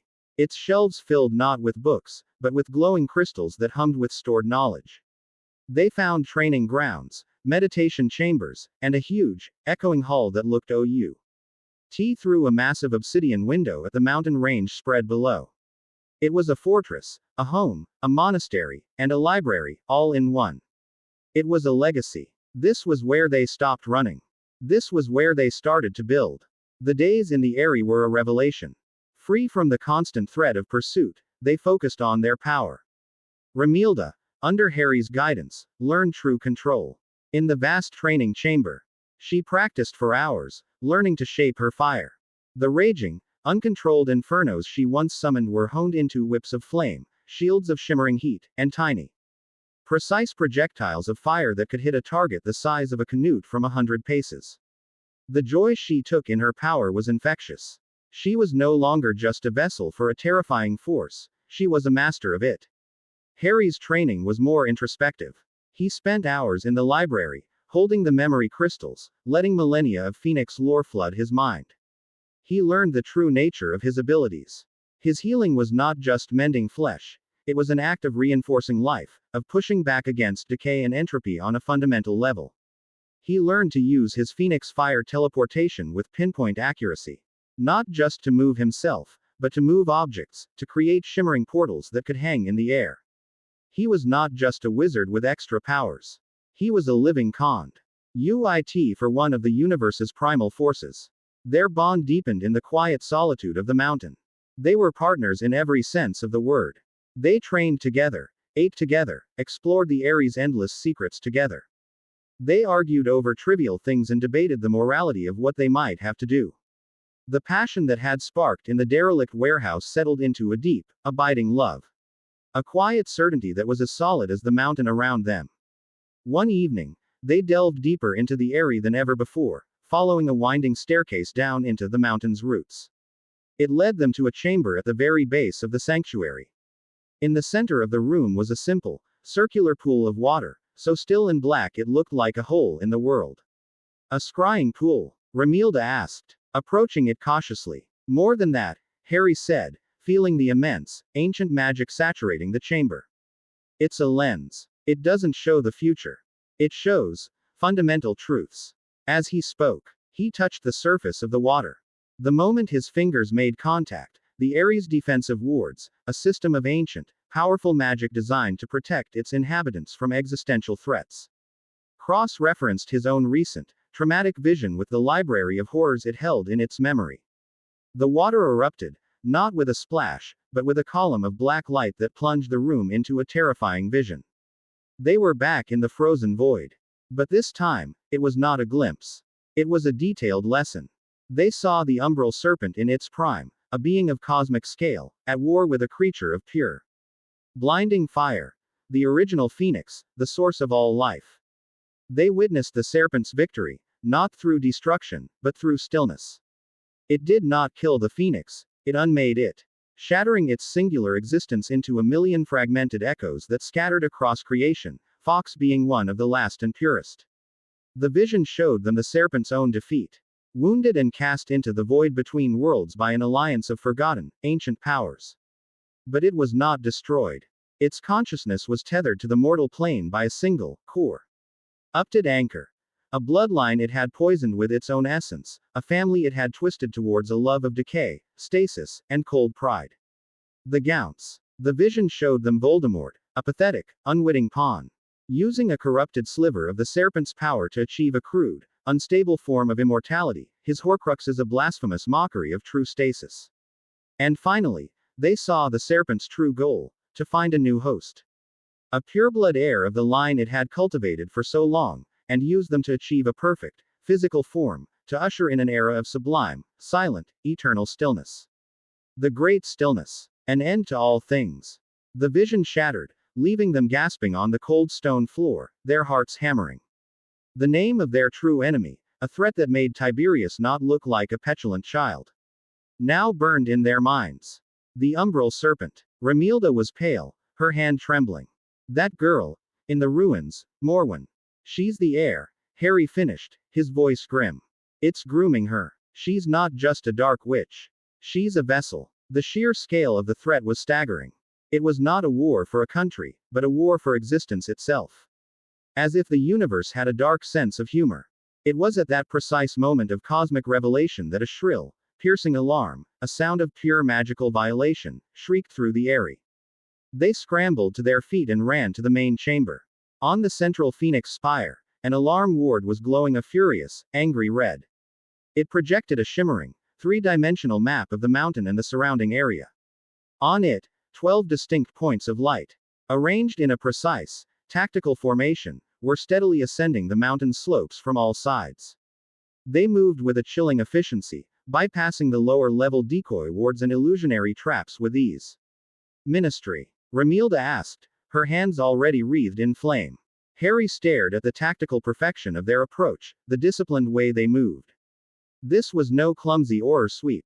This was something else. Something professional. Something far more dangerous. No, Harry said, his voice cold and hard. They're too good. This is Nott's real answer. On the map, the 12 lights reached the perimeter of the area itself, forming a perfect circle around their sanctuary. The hunt was over. The siege had begun. Chapter 4. The First Hunt. The silence at follow the alarm was more unnerving than the shriek itself. It was the predatory stillness of a predator that knows it has cornered its prey. The 12 points of light on the tactical map glowed with a steady, malevolent patience. a noose tightening around the throat of the mountain. 12 of them, Remilda said, her voice a low, dangerous hum. The fire coiling around her arms was no longer a playful flicker. It burned with a steady, white-hot intensity. The air around her shimmered with heat. They're confident. They're professionals, Harry corrected, his eyes narrowed, scanning the holographic display. He wasn't just looking at their positions, he was feeling them. Through the Ares' sophisticated sensory wards, he could sense the quality of their magic. It was disciplined, cold, and utterly without flourish. It was the magic of soldiers, not policemen. Aurors are trained to subdue and arrest. These people, they feel different. They feel like they're here to put something down. He zoomed the map in, focusing on the lead signature, the one directly approaching the main entrance they had opened.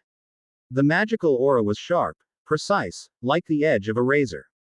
There was no anger in it, no fear. Only a chilling, implacable purpose. Not didn't just send trackers, Harry murmured, a sudden, cold understanding dawning. He activated something. Remilda looked from the map to him, her expression hardening. The initial shock was gone, replaced by a fierce, combative resolve. This was her home now. They were invaders. So what's the plan, King of the Volcano? She asked, a grim smile touching her lips. Do we barricade the door? Rain fire on them from the top? Harry turned away from the map. The calm that had settled over him in the area was still there, but it was now honed to a sharp, tactical edge. The fear he might once have felt was absent, replaced by a surge of protective fury. This was his sanctuary. He had led her here. He would not let it fall. No, he said. They expect a siege. They expect us to hide behind the walls. We're not going to play their game. He looked at her, his green eyes burning with an intensity that matched her own flames. The area isn't just a fortress. It's a weapon. And they are on our ground. We're going to hunt the hunters. A thrill, sharp and dangerous, shot through Remilda. This was the Harry she had seen glimpses of. The decisive commander hidden beneath the serene phoenix. I like that plan, she said, her smile widening. I like it a lot. They've breached the outer illusions, Harry said, pointing to the map. The lights were now moving through the outermost layers of the Ares' defenses, unimpeded. They're using ward breakers, null fields. Standard elite tactics. They think they're peeling an onion. They don't know they're walking into a hornet's nest. He looked at her. I'm going to separate them. I'll use the Ares translocation network. I can shift the very architecture of the hallways, seal doors, create false paths. I'll break them up into smaller groups. You are the hornet. Just point me at the ones you want stung, she replied, her voice dropping to a predatory purr. The leader, Harry said, his gaze fixed on the primary signature. He's the key. Take him out of the equation, and the rest will lose cohesion. But be careful. He feels dangerous. So do I, she said simply.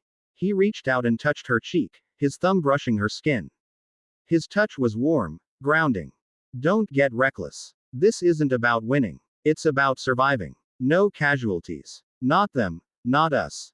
We show them they can't win. Then we send them home with a message for naught. She leaned into his touch for a fraction of a second, a silent acknowledgement. No killing. Got it. But I can't promise. They'll leave with their eyebrows intact. He gave a small, grim smile and then stepped back, placing his hands on the central phoenix spire. He closed his eyes, and the area came alive around him. The golden light in the sconces brightened, the low hum of the sanctuary deepened, and the very air seemed to thrum with his intent. He was no longer just a visitor. He was the castle's mind, its will, its master. Warden Captain Valerius Rookwood moved with the steady, unhurried pace of a man who had absolute confidence in his craft. He and his Aegis wardens were the best in the world at what they do. Their mandate was simple and ancient: to neutralize alphas. Beings whose power outstripped the normal magical spectrum, threatening the balance of the world. The mandate had been dormant for a century. Then Tiberius Knott had made a very compelling case to the International Confederation of Wizards, and the wardens had been reactivated. Rookwood did not care about the politics. He didn't care that his target was Harry Potter, the savior of the wizarding world. He had seen the reports, the omniocular footage. Power like that, unregulated, was a cancer. His job was to be the surgeon. His squad moved in perfect sync behind him.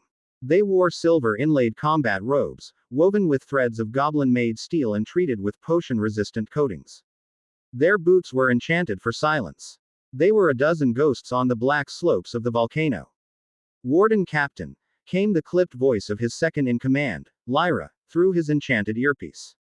Teams Beta and Gamma are in position. All outer wards have been bypassed. No resistance. As expected, Rookwood murmured, his gaze fixed on the obsidian gate ahead. They're arrogant. They believe their fortress is impenetrable. They're waiting for us to knock.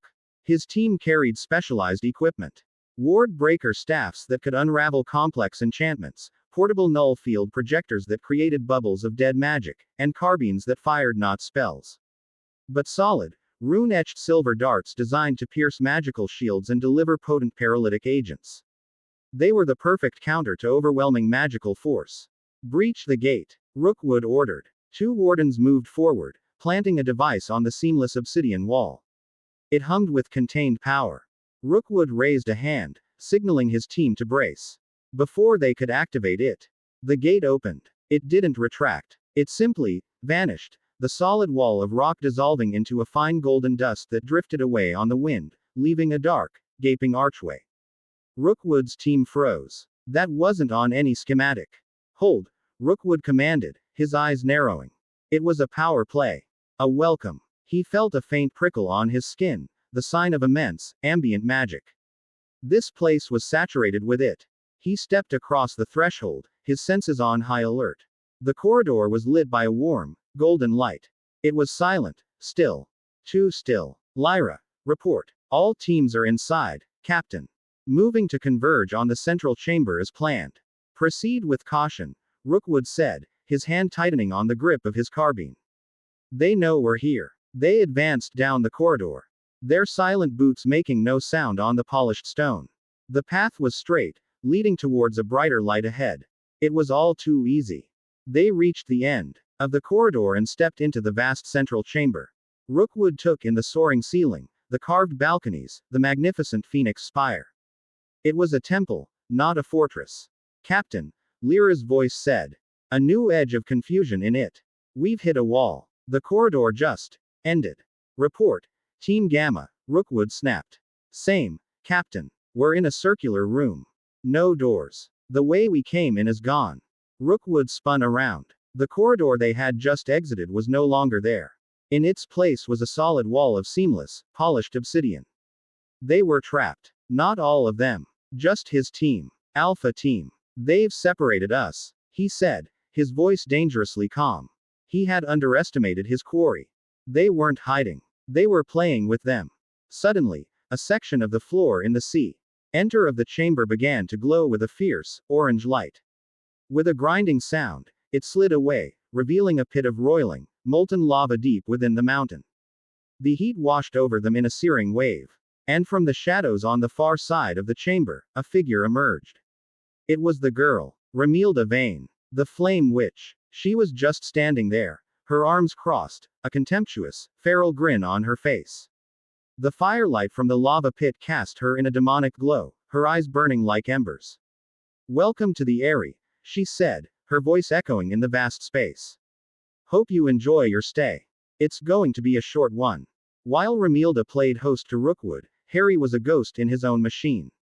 He stood before the spire, his consciousness connected to every stone and shadow of the Eyrie. He could feel the 3 separated teams of wardens, trapped like rats in a maze of his own design. He could feel their confusion turning to disciplined readiness. They were good, but they were blind, and he could see everything. He focused on Beta Team, 4 wardens trapped in a dead-end library. He watched as they methodically began to scan the walls, looking for weak points. He felt them preparing a breaching charge. Too slow, Harry thought. He didn't appear before them. He simply acted. The memory crystals on the shelves flared with golden light. Constructs of pure, solid energy, happed like giant phoenixes with wings of hard light, materialized from the crystals and swooped down on the wardens. They didn't attack with fire or claws. They were simply immense, solid, and unstoppable. They herded the 4 wardens, who fired uselessly at the constructs, their silver darts passing right through the magical energy. The phoenixes backed them into a corner, Pressing in, there she mass pinning the wardens against the wall, disarming them with gentle but irresistible force. The whole encounter took less than 10 seconds. Beta team neutralized. He turned his attention to Gamma team. They were in a circular sparring chamber, and they had taken a different approach. They had formed a back-to-back circle, their null field projectors activated, creating a 5-meter bubble of dead magic around them. A smart tactic. Inside that bubble, his power, the Ares power, would be useless. But they had made a critical mistake. They assumed he had to be on the outside. Harry didn't teleport into the bubble. He teleported the floor out from under it. With a thought, he translocated a 10-meter wide circle of the obsidian floor beneath them. For a split second, the 4 wardens and their bubble of dead magic were suspended in midair. Then gravity took over. They plunged into the chamber below, a room filled with deep, soft piles of raw, magically inert wool used for the tapestries. A fall of 20 feet broken by a landing that was like hitting a cloud. They landed in a confused, tangled heap, their projectors smashed or deactivated, sinking into the fluffy abyss. Before they could recover, thick strands of wool, animated by Harry's will, wrapped around them, cocooning them completely. Gamma team neutralized. It was almost insultingly easy. It was the power of a home field advantage on a scale they couldn't possibly have prepared for. Now, there was only one team left. Rookwood's. And they were Remilda's problem.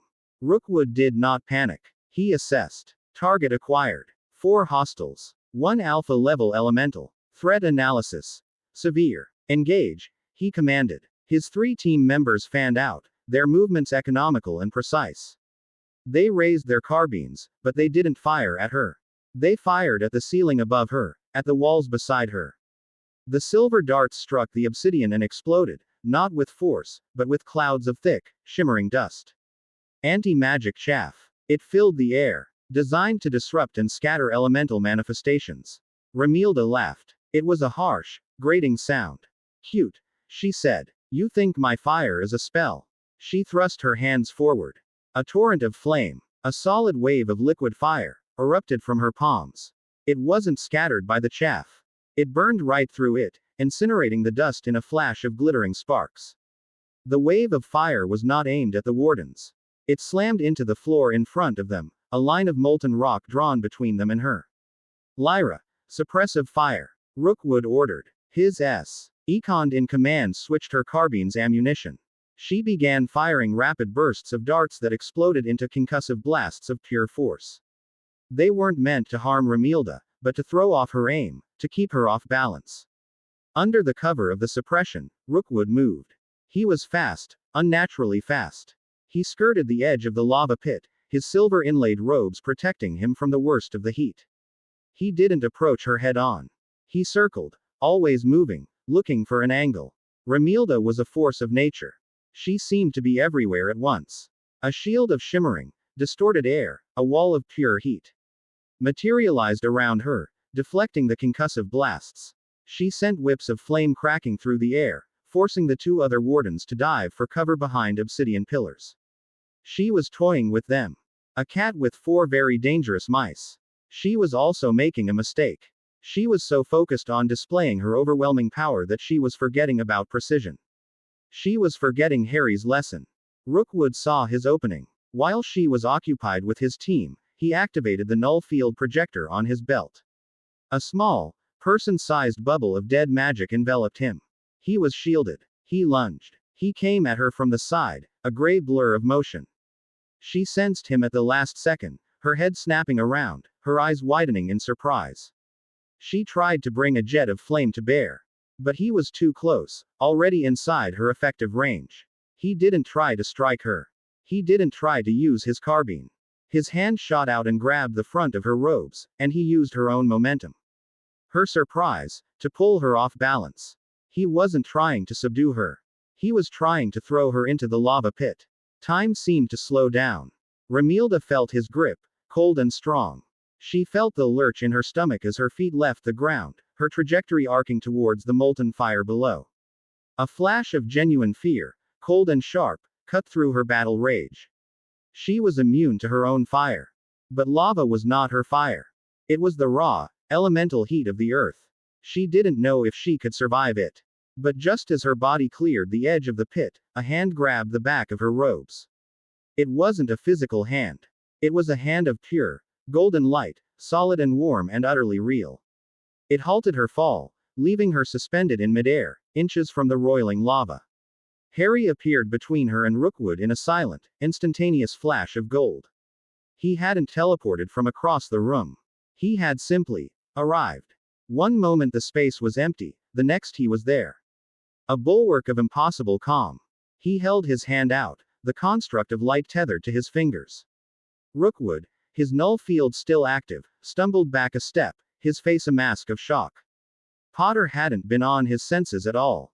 Harry met Rookwood's gaze. There was no anger in his eyes, only a profound, weary disappointment.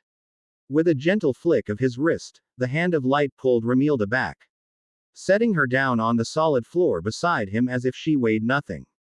"That's enough," Harry said. His voice was quiet, but it resonated with an authority that made the very stones seem to listen.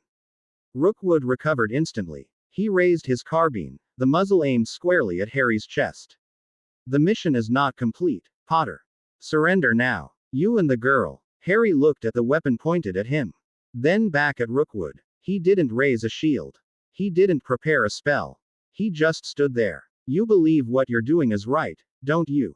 he asked. It was a genuine question. "The world cannot survive a god, Potter," Rookwood said, his voice a low, grim rasp. "It doesn't matter if you smile while you burn it.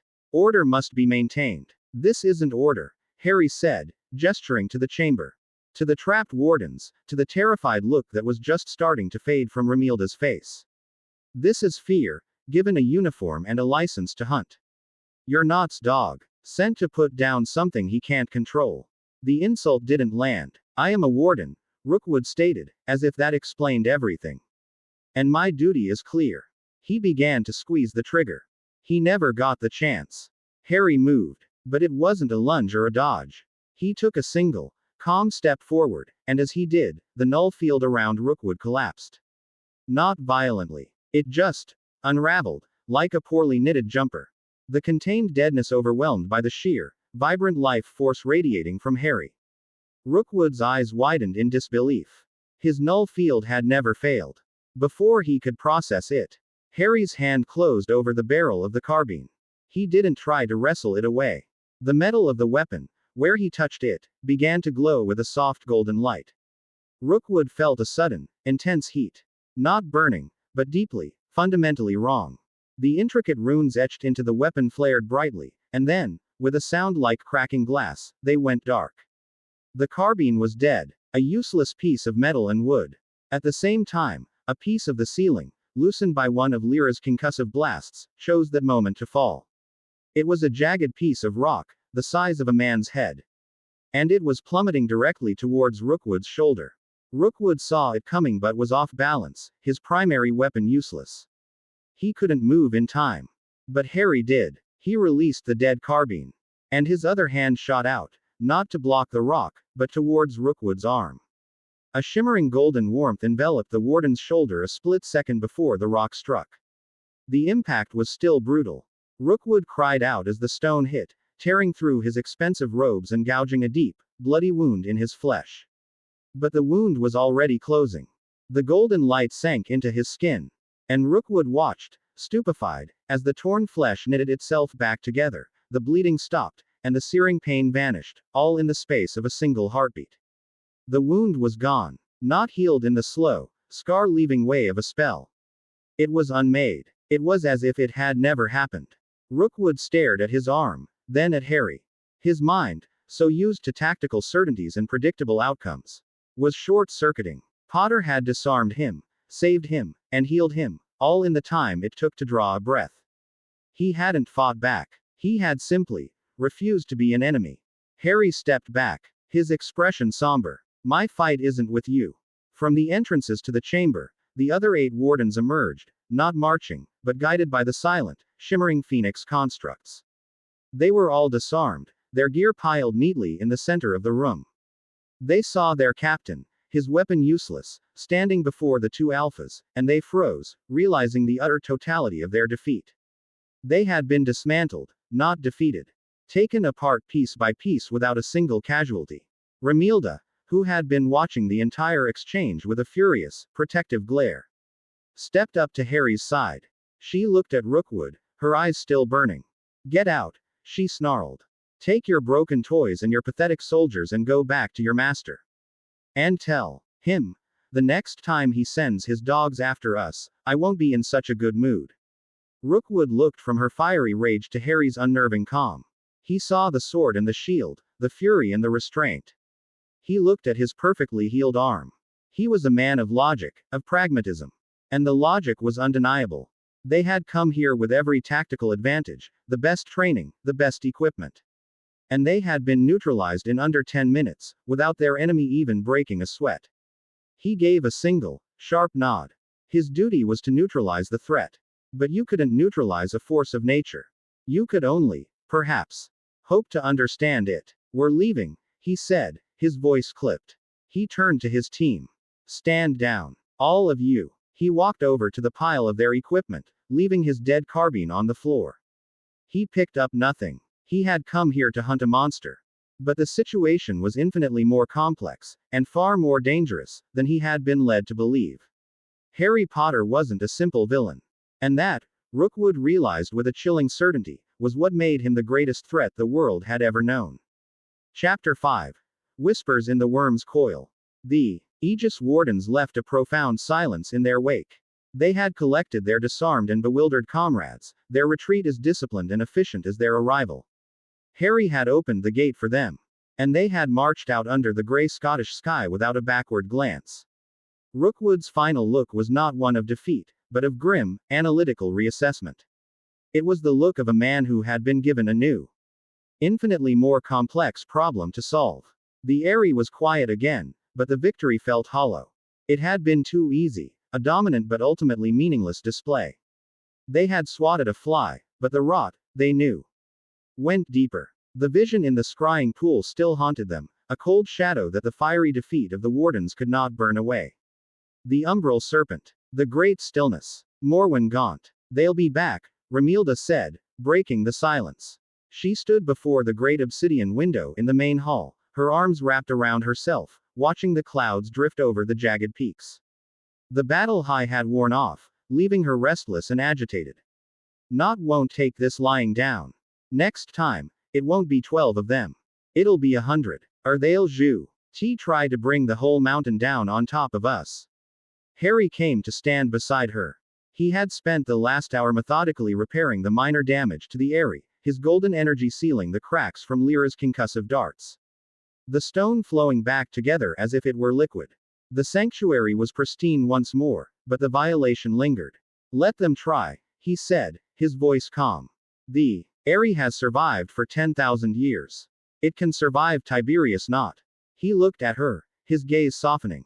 He could feel the turmoil under her defiant exterior, the lingering fear from her near fall into the lava.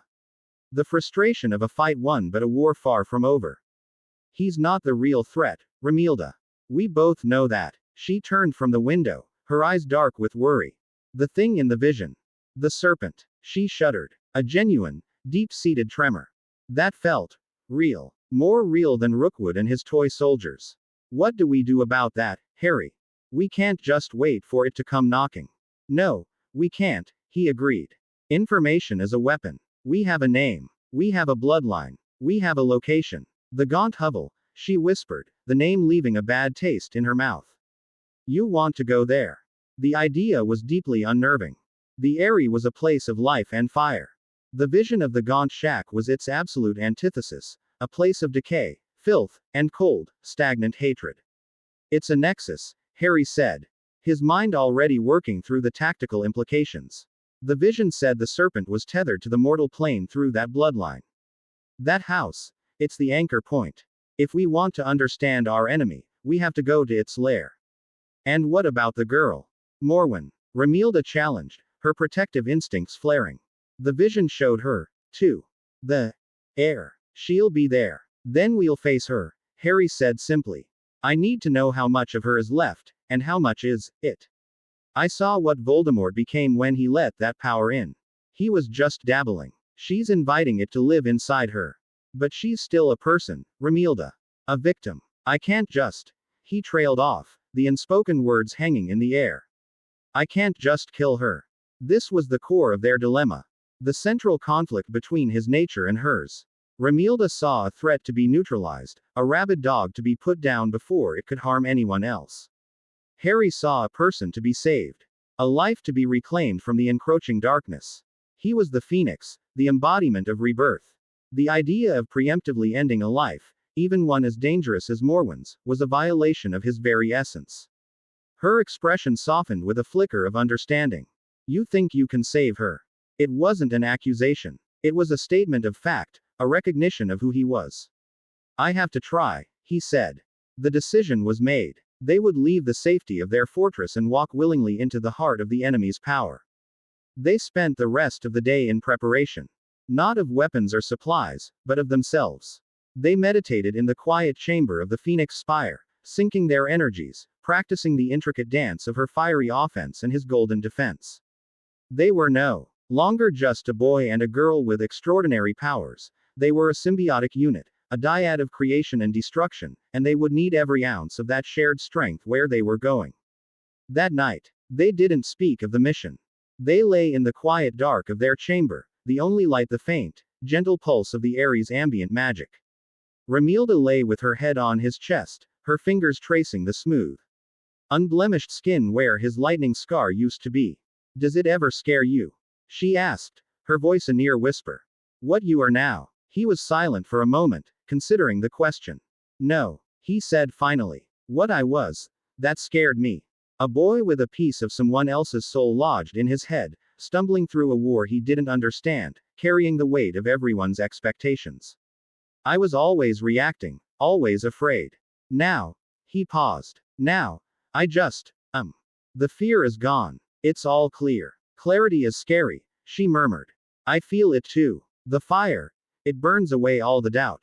All the hesitation. I know exactly what I want, what I feel, all the time. There's no room for lies. Not even to myself. It's terrifying. He tightened his arm around her, pulling her closer.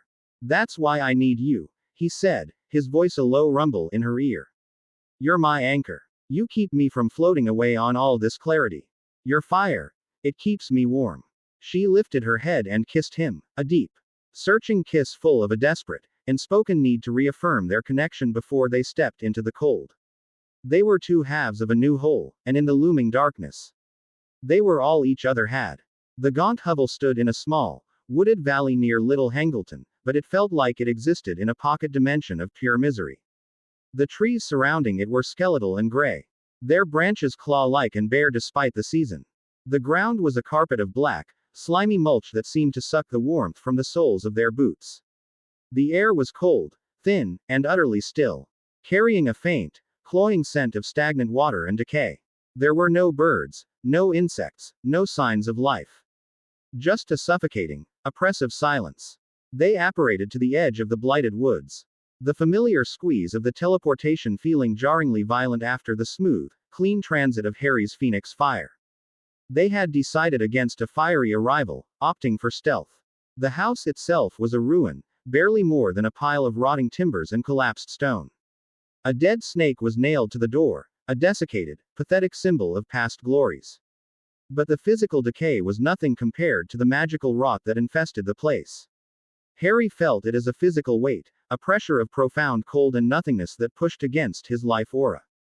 It was like standing at the bottom of a deep, cold ocean. I can feel it, Remilda whispered, her hands already glowing with a protective warmth. The cold was affecting her more than him, her fear.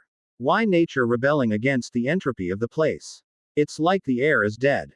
It wants to be, Harry said, his eyes scanning the ruin. This is a wound in the world. He just festered in it. She's nurturing it. They moved closer, their steps silent on the dead leaves. The door creaked open before they touched it, a slow, deliberate invitation.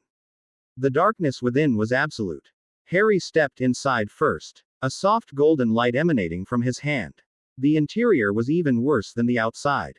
The floor was thick with grime and filth. Rotting furniture lay in broken heaps. But it was the magical echoes that made his stomach clench. He could see them, Taste them, like a film on his teeth. Generations of misery, of inbred pride festering into madness. He saw Marvolo gaunt, spitting curses and hate, his ring flashing. He saw a terrified Merope, her spirit crushed, pouring a desperate, pathetic love potion. He saw Morfin, cackling in Parseltongue, his mind already broken. And under it all, a cold, slithering whisper. Encouraging the decay, feeding on the despair, subtly twisting the bloodline for its own purpose. It was the whisper of the serpent. Harry. Romilda's voice was tight. She could feel it too. A suffocating despair that threatened to drown her own fire. She had to consciously stoke the flames in her palms to keep the oppressive chill at bay. The history of this place is a poison, he said. His voice grim. They were not alone. From the deepest, darkest corner of the single-room hovel, a figure detached itself from the shadows. It was a girl, perhaps 16 or 17, with long, lank black hair and skin so pale it was almost translucent. She wore a simple, threadbare black dress. It was Morwen Gaunt. Her eyes, large and dark, fixed on them with an unnerving, vacant intensity. She radiated an aura of profound, soul-deep cold. You defile this place, she said. Her voice was a monotone, flat and devoid of emotion, yet it carried an ancient, chilling authority. You bring your heat, your noise, your messy, chaotic life. It does not belong here. Behind her eyes, Harry saw it. A flicker of something vast and dark, coiling in the depths. The serpent was looking at him through her. This place is a sickness, Morwen, Harry said, his voice gentle but firm. It's poisoning you. The thing you're communing with, it's not the spirit of Salazar Slytherin. It's a parasite. And it's devouring you. For a fraction of a second, a flicker of something, confusion, fear, crossed her face. It was a tiny crack in the icy facade. But then the vacancy returned, colder and more absolute than before. Lies, the whisper slithered, not through her mouth, but directly into their minds. It was the same voice from their vision, a thought of pure, silent cold. The fire bringer lies. He fears the coming quiet. He fears the perfection of stillness. He's not Slytherin, Harry repeated, taking a step forward. He's a predator. Let us help you. Help me. Morwen tilted her head, a slow, unnatural movement. You are the disease. Life is the disease. A fever that burns and consumes and ends in the mess of death. The only cure is stillness. She raised a hand. She held no wand. The air in the hovel plummeted in temperature. Frost, black and creeping like mold, spread rapidly across the floor from her feet. The faint light from Harry's hand sputtered, as if being starved of oxygen. Romilda reacted instantly. With a cry of rage, she unleashed a torrent of fire, not at Morwen, but at the encroaching frost, a wave of cleansing heat to burn away the unnatural cold. The fire hit the frost and a bizarre reaction occurred. The flames didn't melt it. They seemed to die. The fire sizzled and hissed, turning a sickly, pale blue before extinguishing, leaving behind an even deeper cold. It was like throwing water on a grease fire, but in reverse. It's eating the heat. Romilda gasped, stumbling back a step. Morwen's lips curved into the faintest, coldest of smiles. Your fire is just disorganized energy. A tantrum. The great stillness is order. It consumes all energy. It quiets it. She gestured, and a wave of pure entropy rolled towards them. It was not an attack of force, but of negation. The air before it grew still, the motes of dust froze in place. The rotting wood of the walls began to age rapidly, crumbling into fine gray powder. It was a field of absolute stasis, unmaking everything it touched. Harry shoved Romilda behind him, raising a hand. A shield of pure golden light, the essence of his phoenix power, sprang into existence. The stasis field hit it. And Harry felt a profound, draining pull. It was a sensation he had never experienced before. His power was life, creation, renewal. This was its direct opposite. It wasn't a force to be blocked. It was a void to be filled. His shield held, but it was costing him. He felt his energy, his very life force, being siphoned away to maintain the barrier against the encroaching nothingness. His phoenix healing was fighting a concept, not a curse. It was like trying to patch a hole in reality itself. You see. Morwen's voice was a deadened whisper. Even your light will be consumed. All fires eventually burn out. The quiet is eternal. Black, Icy tendrils began to form at the edges of his shield, cracking and spreading like frost on a windowpane. He was losing. Remilda, seeing the strain on his face, the way his golden aura was flickering, felt a surge of pure, primal fury. She wouldn't let this thing hurt him. She wouldn't let it drain him. She pushed past his shield. Remilda, no, he shouted. But it was too late. She didn't try to throw a wave of fire. She remembered his lesson in the Eyrie. Not a bonfire. A needle. She gathered all her power, all her rage, all her desperate love for him, and focused it. Not into a wave, but into a single, concentrated point. Her hands came together, and between them, a sphere of fire appeared. It was no larger than a snitch, but it was not orange or red. It was a blinding, brilliant white, so hot it seemed to bend the very light around it, so dense it was almost solid. A miniature star. Morwen's eyes widened for the first time. A flicker of genuine alarm in their deadened depths. With a scream that was part defiance, part desperation, Remilda thrust her hands forward. The star of fire shot across the small room. It didn't burn the air. It annihilated it, leaving a vacuum in its wake. It struck Morwen's stasis field not with heat, but with a critical mass of pure, focused energy. The collision was not an explosion. It was an implosion. For a single, silent moment, the two opposing forces, absolute zero and infinite heat, warred in a single point in space. The hovel was plunged into a disorienting flash of total blackness and total light. A paradox that tore at the senses. The backlash was immense. Remilda was thrown backward, slamming into Harry. The stasis field shattered, and Morwen was flung back against the far wall, hitting the rotting wood with a sickening crack. The hovel was silent again, save for their ragged breathing. The oppressive cold had receded, but the place felt violated, torn on a fundamental level. Morwen lay in a heap on the floor. She was not dead, but the vacant authority was gone from her eyes. In its place was pain, confusion, and the terrified, wild-eyed look of a cornered animal. The crack in her icy facade had been shattered into a million pieces. For the first time, they were seeing the girl, not the vessel. Harry pushed himself up, his own energy levels dangerously low. He fight had taken more out of him than any battle with Voldemort. He went to Remilda's side. Are you all right, Peachy? She coughed, pushing herself up. She was drained, exhausted, but triumphant.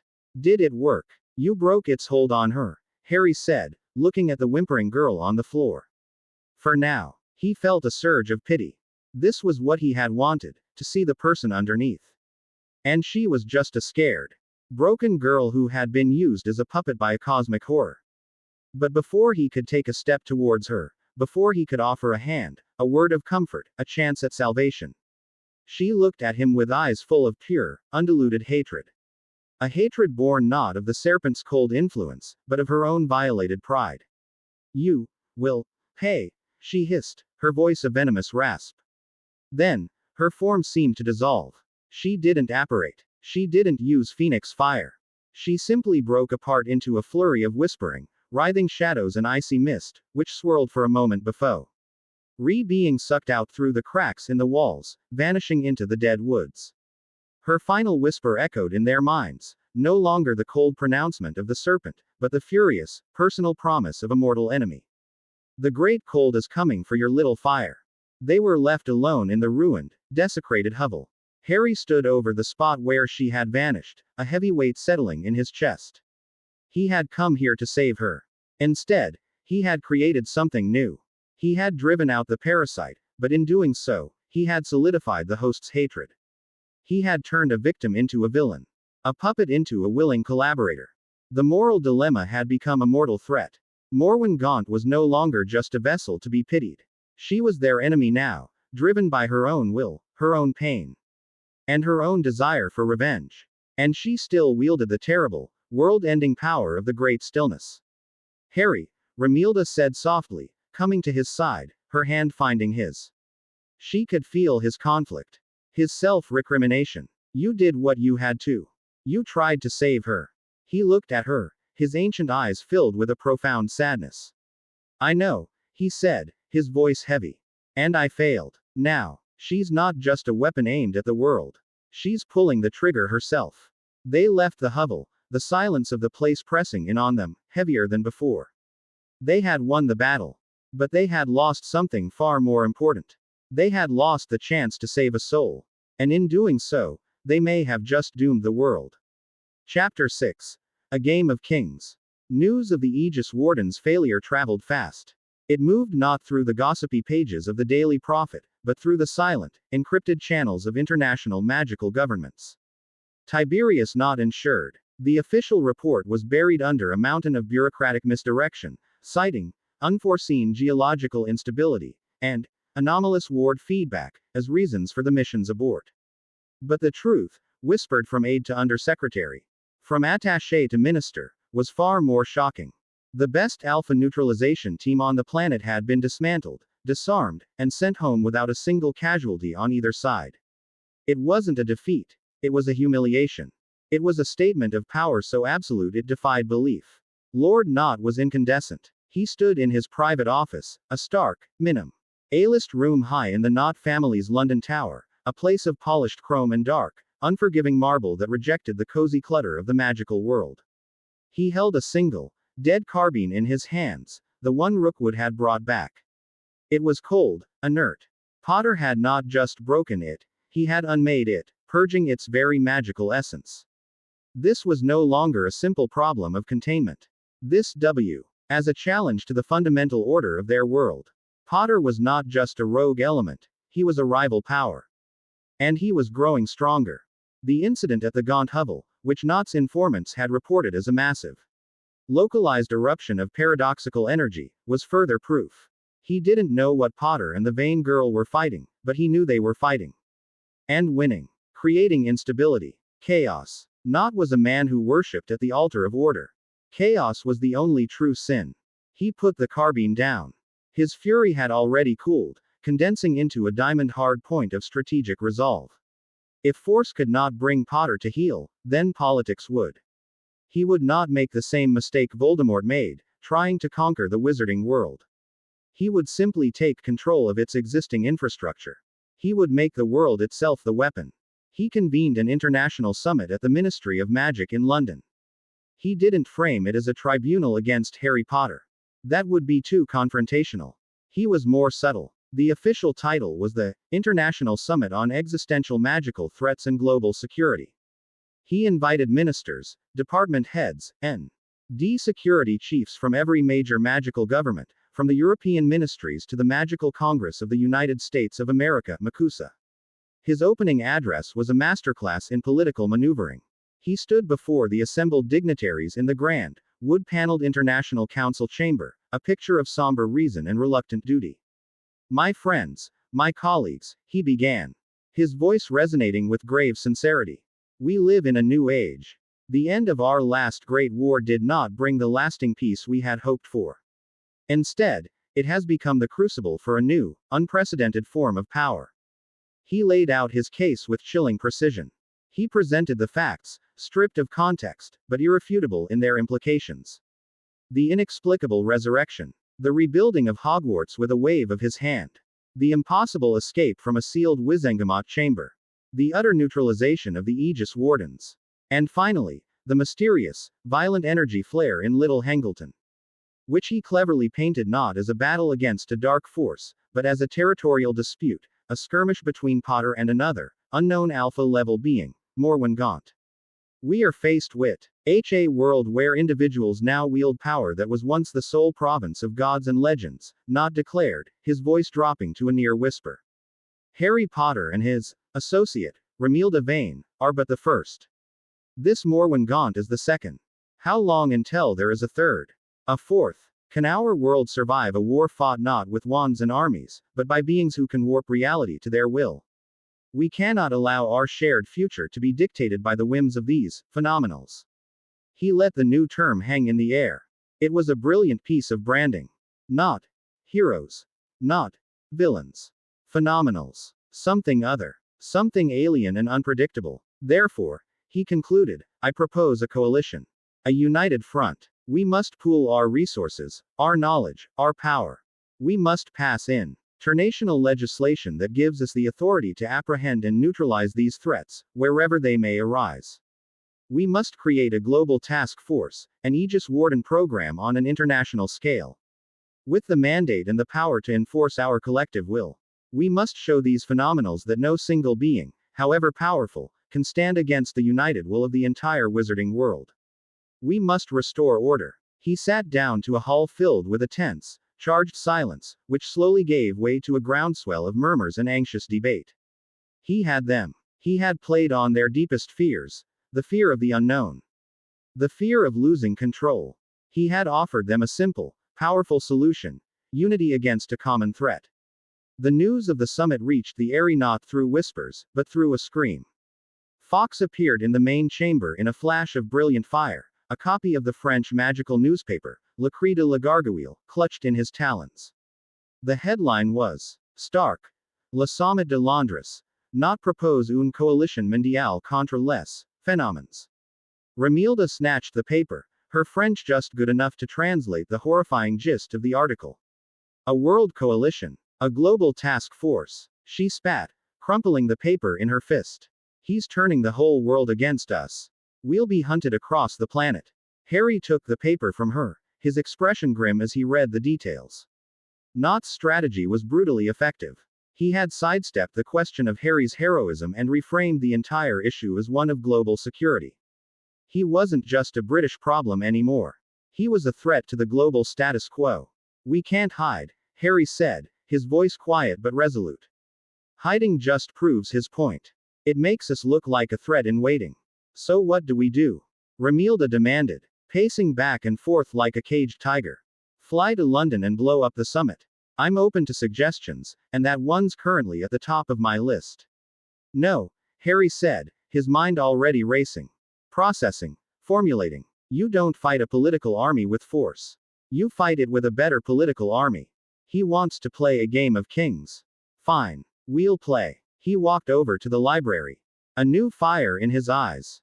He had spent weeks absorbing the knowledge of the Phoenix Lords. He knew history that had been long forgotten, treaties that had been ignored, alliances that had been left to crumble. Nott thought he was uniting the world. But the world was not as united as he thought. Nott's power comes from the established, human-centric ministries, Harry explained. Pulling a glowing memory crystal from a shelf. The ICW, the major European governments, MACUSA, they all fear what they can't control. But who else is there? Who has been pushed to the margins by those same ministries? Who has old grievances? Who might see an alternative to Nott's order as an opportunity? His plan began to take shape, audacious and breathtaking in its scope. His first message was not sent by Owl. He stood at the edge of the Ares caldera, and with a focused thought, he sent Fawkes. The phoenix vanished in a burst of flame, carrying not a letter, but a thought, a feeling. An invitation encoded in pure phoenix magic. It was a message that could not be intercepted. Its destination. The deepest vaults of Gringotts, to the office of the Goblin Nation's chieftain, Ragnarok. The message was not a plea. It was an offer. It spoke of the original treaties, the ones signed before the Ministry of Magic had systematically stripped the goblins of their rights, treaties that recognized the Goblin Nation as a sovereign power with its own magic. It spoke of a future where those treaties could be restored, with the backing of a power that the Ministry could not ignore. His second message was a different kind of magic. He stood in the Ares scrying chamber and focused his will on the Forbidden Forest. He reached out not to a person, but to a people. To the Centaur clans. He sent them a vision. Not of himself, but of their sacred forest, protected by a ward of shimmering, unbreachable golden fire. He sent them a promise. That their ancestral lands, the Ministry had been slowly encroaching on for decades, would be theirs and theirs alone, forever. No strings attached. An offering of pure, unadulterated protection. His third message was the most audacious. He reached out to Hermione. He didn't send a letter. He appeared, just for a second, in a flicker of golden fire in a dusty, forgotten corner of the Ministry's own Department of Magical Law Enforcement records room. Where he knew she'd be, researching precedents to fight Nott's proposal. The shock on her face was immense. Hermione, he said, his voice a low, urgent whisper. The French. The Delacours. They distrust the British Ministry's sudden grab for power. They value elegance and strength over blunt force. Tell them Tell them the Phoenix is seeking allies, not subjects. Tell them I am offering partnership, not dominion. Not offers a cage. I am offering a perch. And then he was gone, leaving a stunned Hermione in a room that smelled faintly of ozone. He was building his own coalition. The forgotten, the marginalized, the skeptical. The goblins, who craved respect and their ancient rights. The centaurs, who desired only to be left alone. The French, whose national Pride and historical rivalry with the British made them naturally suspicious of any English-led power grab. He wasn't offering them control. He was offering them freedom from the ministry's control. It was a masterstroke. The final day of the summit arrived. The mood in the International Council chamber was tense. Nott's proposal was on the table, and it was expected to pass. The smaller nations were afraid to defy the larger ones. And the larger ones were afraid of the phenomenals. Nott stood to make his closing remarks, his face a mask of solemn duty. The time for debate is over. The time for action is now. We must stand together. A vote for this coalition is a vote for security, for order, for the future of our world. The chief scribe called for the vote. All in favor of the formation of the International Aegis Coalition. Nott smiled. This was his checkmate. One moment. The voice came not from the floor, but from the main doors of the chamber. They swung open, and a figure stood silhouetted there. It was Kingsley Shacklebolt, but he was not alone. Flanking him were two figures who sent a shockwave of disbelief through the assembled delegates. On his right was Ragnarok, the stern, grizzled leader of the Goblin Nation, clad in magnificent, hand-forged silver armor, his hand resting on the hilt of a wicked-looking axe. Goblins had not set foot in this chamber as equals in over 300 years. On his left was the French Minister for Magic, Elodie Dubois, a chic, formidable woman with an imperious gaze, her robes shimmering with subtle but powerful enchantments. This council does not have the authority to proceed with this vote, Ragnarok announced, his voice a gravelly rasp that was used to commanding armies, not debating politicians. The Goblin Nation does not recognize the jurisdiction of this body in matters of global security, as per the Treaty of 1472, a treaty the Ministry of Magic has conveniently forgotten, but Gringotts has not. He slammed the butt-of-a heavy iron staff onto the marble floor. A shockwave of ancient, primal magic rolled through the room, making the ministry's modern wards flicker and hum nervously. Furthermore, Ragnarok continued, his sharp teeth glinting in a predatory smile, the Goblin Nation hereby declares a formal alliance with Lord Harry Potter, who has pledged to honor the old ways and recognize our sovereignty.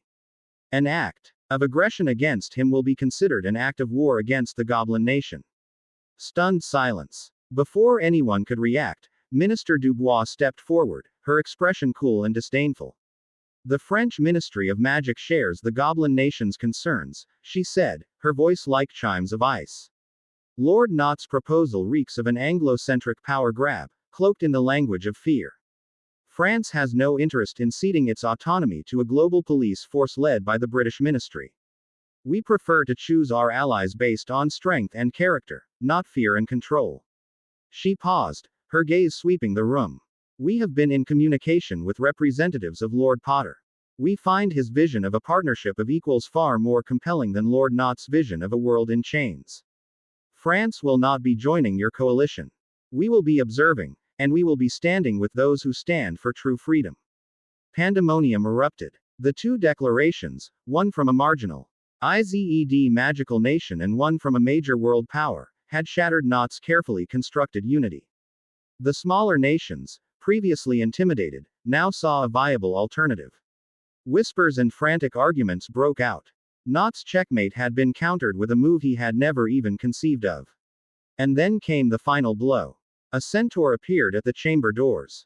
It was Megorian, the proud, fierce leader of the Forbidden Forest clan. He did not enter. Centaurs did not sully themselves with human politics. He simply stood at the threshold, his powerful form radiating a wild, untamable energy. The lands of the centaurs are now under the protection of the Phoenix King, he declared, his voice a deep, resonant boom that silenced the entire chamber. His enemies are our enemies. Tread carefully, little wizards. The stars watch you, and so do we. He turned and was gone. Tiberius Nott stood frozen, his face a bloodless mask of fury. His perfect plan, His beautiful, orderly coalition was in ruins. Potter had not met him on the battlefield. He had outmaneuvered him on the political stage, using Nott's own game against him. He had taken the pieces Nott had dismissed as irrelevant, the goblins, the centaurs, the proud French, and forged them into a rival kingdom. Harry Potter was no longer just a fugitive. He was no longer just a phenomenal. He had declared himself a king, and half the world was starting to believe him. High in the Scottish mountains, in the heart of the Eyrie, Harry and Romilda watched the events unfold in the still waters of the scrying pool. A fierce, triumphant grin spread across Romilda's face. "You magnificent bastard," she breathed, turning to him, her eyes shining with pride and adoration. "You actually did it. You started your own kingdom." Harry watched Nott's stunned, furious face in the pool's reflection. He felt no triumph, only the cold, hard weight of his new reality. He had not wanted this. He had not wanted to be a king. But Nott had left him no choice. He had tried to put him in a cage. So Harry had been forced to build his own throne. "The game has changed," he said, his voice quiet. He looked at Romilda, his partner, his strength, his queen. "And it's only just beginning." The world was no longer divided into light and dark. It was now a board with 3 players. The old order of men, embodied by Nott, the ancient entropy of the serpent, embodied by Morwen, and the new, untamable power of life and fire, embodied by the Phoenix King and his Flame Witch. And the first moves had just been made. Chapter 7. The Serpent's Molt. The world held its breath. Nott's coalition had fractured before it was even born, and the political landscape of the wizarding world had been redrawn in a single, stunning morning. The Ministry of Magic, once the undisputed seat of power in Britain, now found itself facing a rival monarch, a king not of land or lineage, but of loyalty and raw, undeniable power. The Daily Prophet, in a frantic attempt to spin the narrative for their patron, declared Harry a seditious traitor. Le Cri de la Gargouille hailed him as Le Roi Phoenix, a romantic, revolutionary figure challenging the stuffy Anglo-centric order. The truth, as always, lay somewhere in the turbulent space between.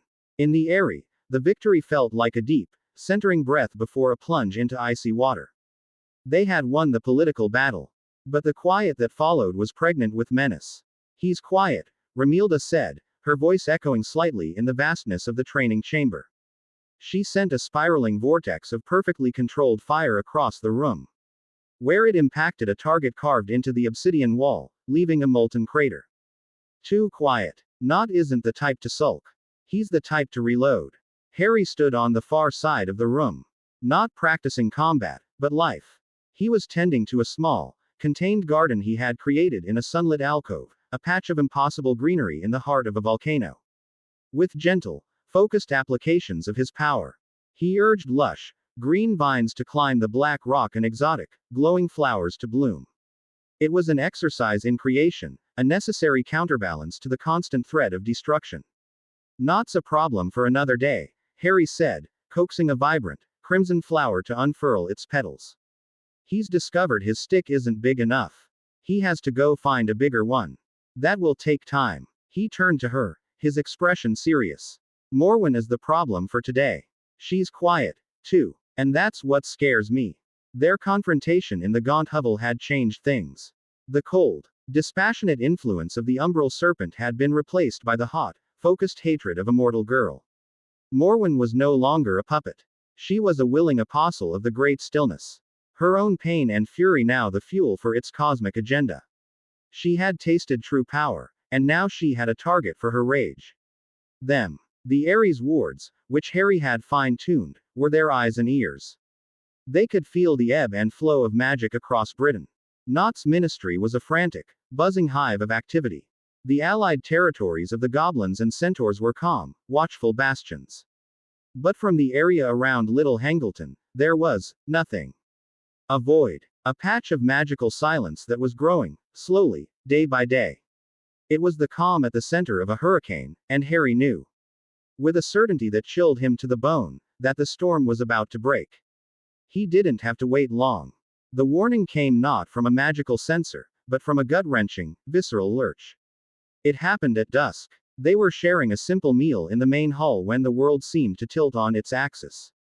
The light from the Ares' living flames flickered and dimmed. The gentle hum of the sanctuary's magic faltered. Like a heart skipping a beat. Harry and Romilda both gasped, a sudden, inexplicable cold seeping into the room. It wasn't an attack on the Aerie. It was an attack on the world itself.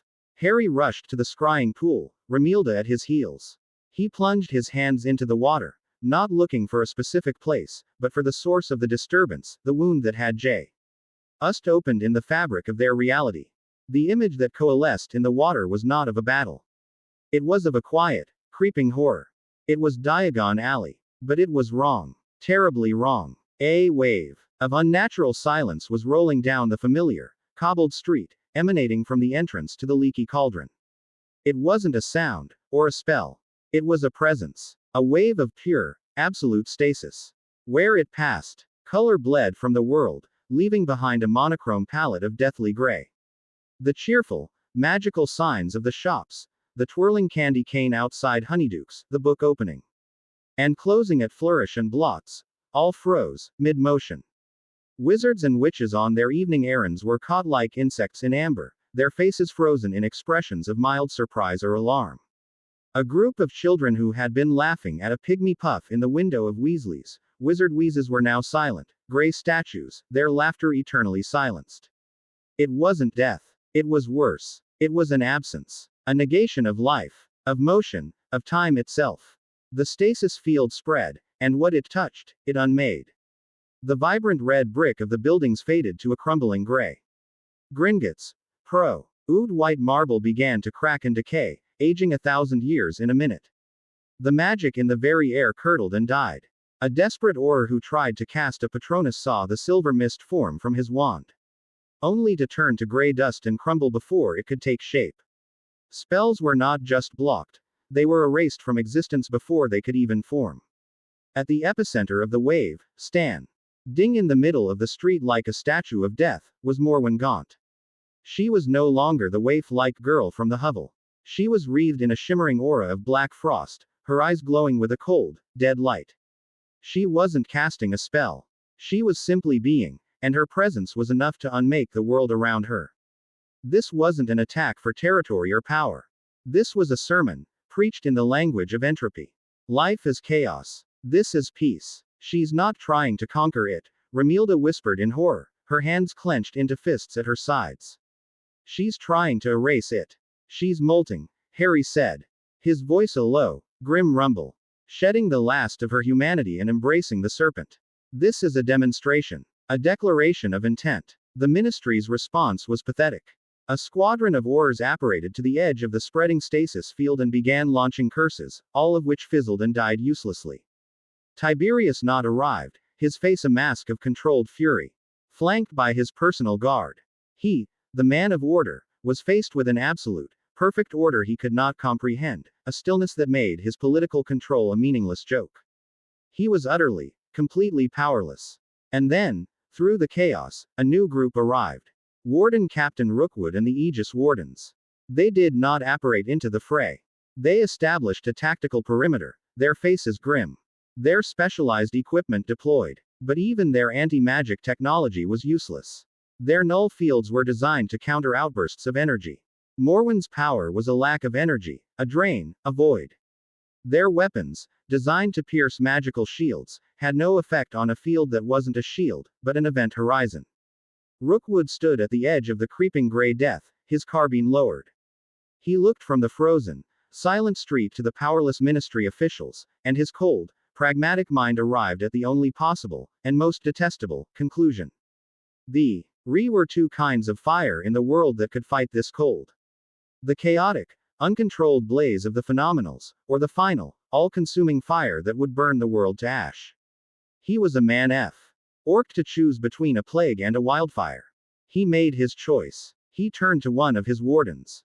Send the signal, he commanded, his voice tight with self-loathing. The one we prepared. The open channel. Pray to whatever god you believe in that he's listening.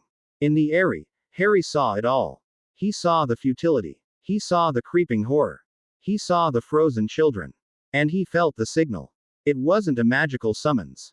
It was a single, pure pulse of Phoenix magic, released by a device Fawkes had given him, a contingency he had provided to Kingsley, who must have passed it to Rookwood. A single, desperate cry for help. A white flag from an enemy who knew he was beaten. It's a trap, Remilda said instantly, her eyes blazing. Not as there. Rookwood is there. They'll let her weaken us and then they'll try to take us all. Quote. It's not a trap, Harry said, his gaze fixed on Rookwood's grim, defeated face in the scrying pool. It's a surrender. He's admitting he can't stop her. He's asking me to. He looked at Remilda, his own face a mask of terrible resolve. And he's right. We're the only ones who can. The choice was not a choice. He could not stand by and watch the world be frozen into a silent, gray tomb. He was the Phoenix King. His very purpose was to stand against this nothingness. What's the plan? Remilda asked, the question not one of doubt, but of readiness. Her fear had been burned away, replaced by a white-hot rage. She was ready to be unleashed. You are the sword, Harry said, his voice ringing with power. Your fire is the only thing that can match her stasis on a fundamental level. It's not about heat. It's about energy. You have to pour so much raw, chaotic, living energy into that street that the stillness has no room to exist. You have to burn the seams of her reality. And you? She asked. I am the shield, he replied. I will protect the people. I will hold back the decay. I will pour life back into the stone and the air. I will fight the concept of her power. While you fight her. He took her hands, his golden aura flaring to life, intertwining with the crimson flames that now wreathed her arms. We are two halves of the same weapon. And we are going to war. He didn't need to ask if she was with him.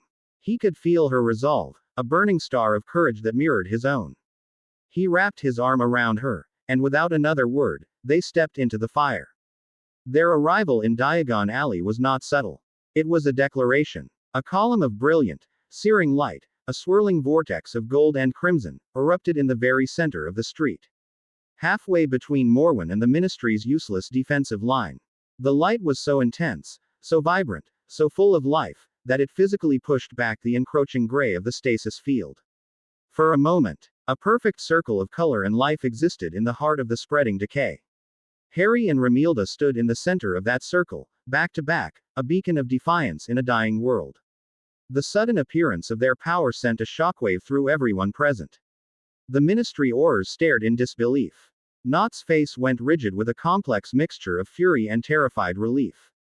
Rookwood, however, simply nodded once, a grim acknowledgement. The devil had answered his call. Morwen turned her head slowly, her dead eyes fixing on them.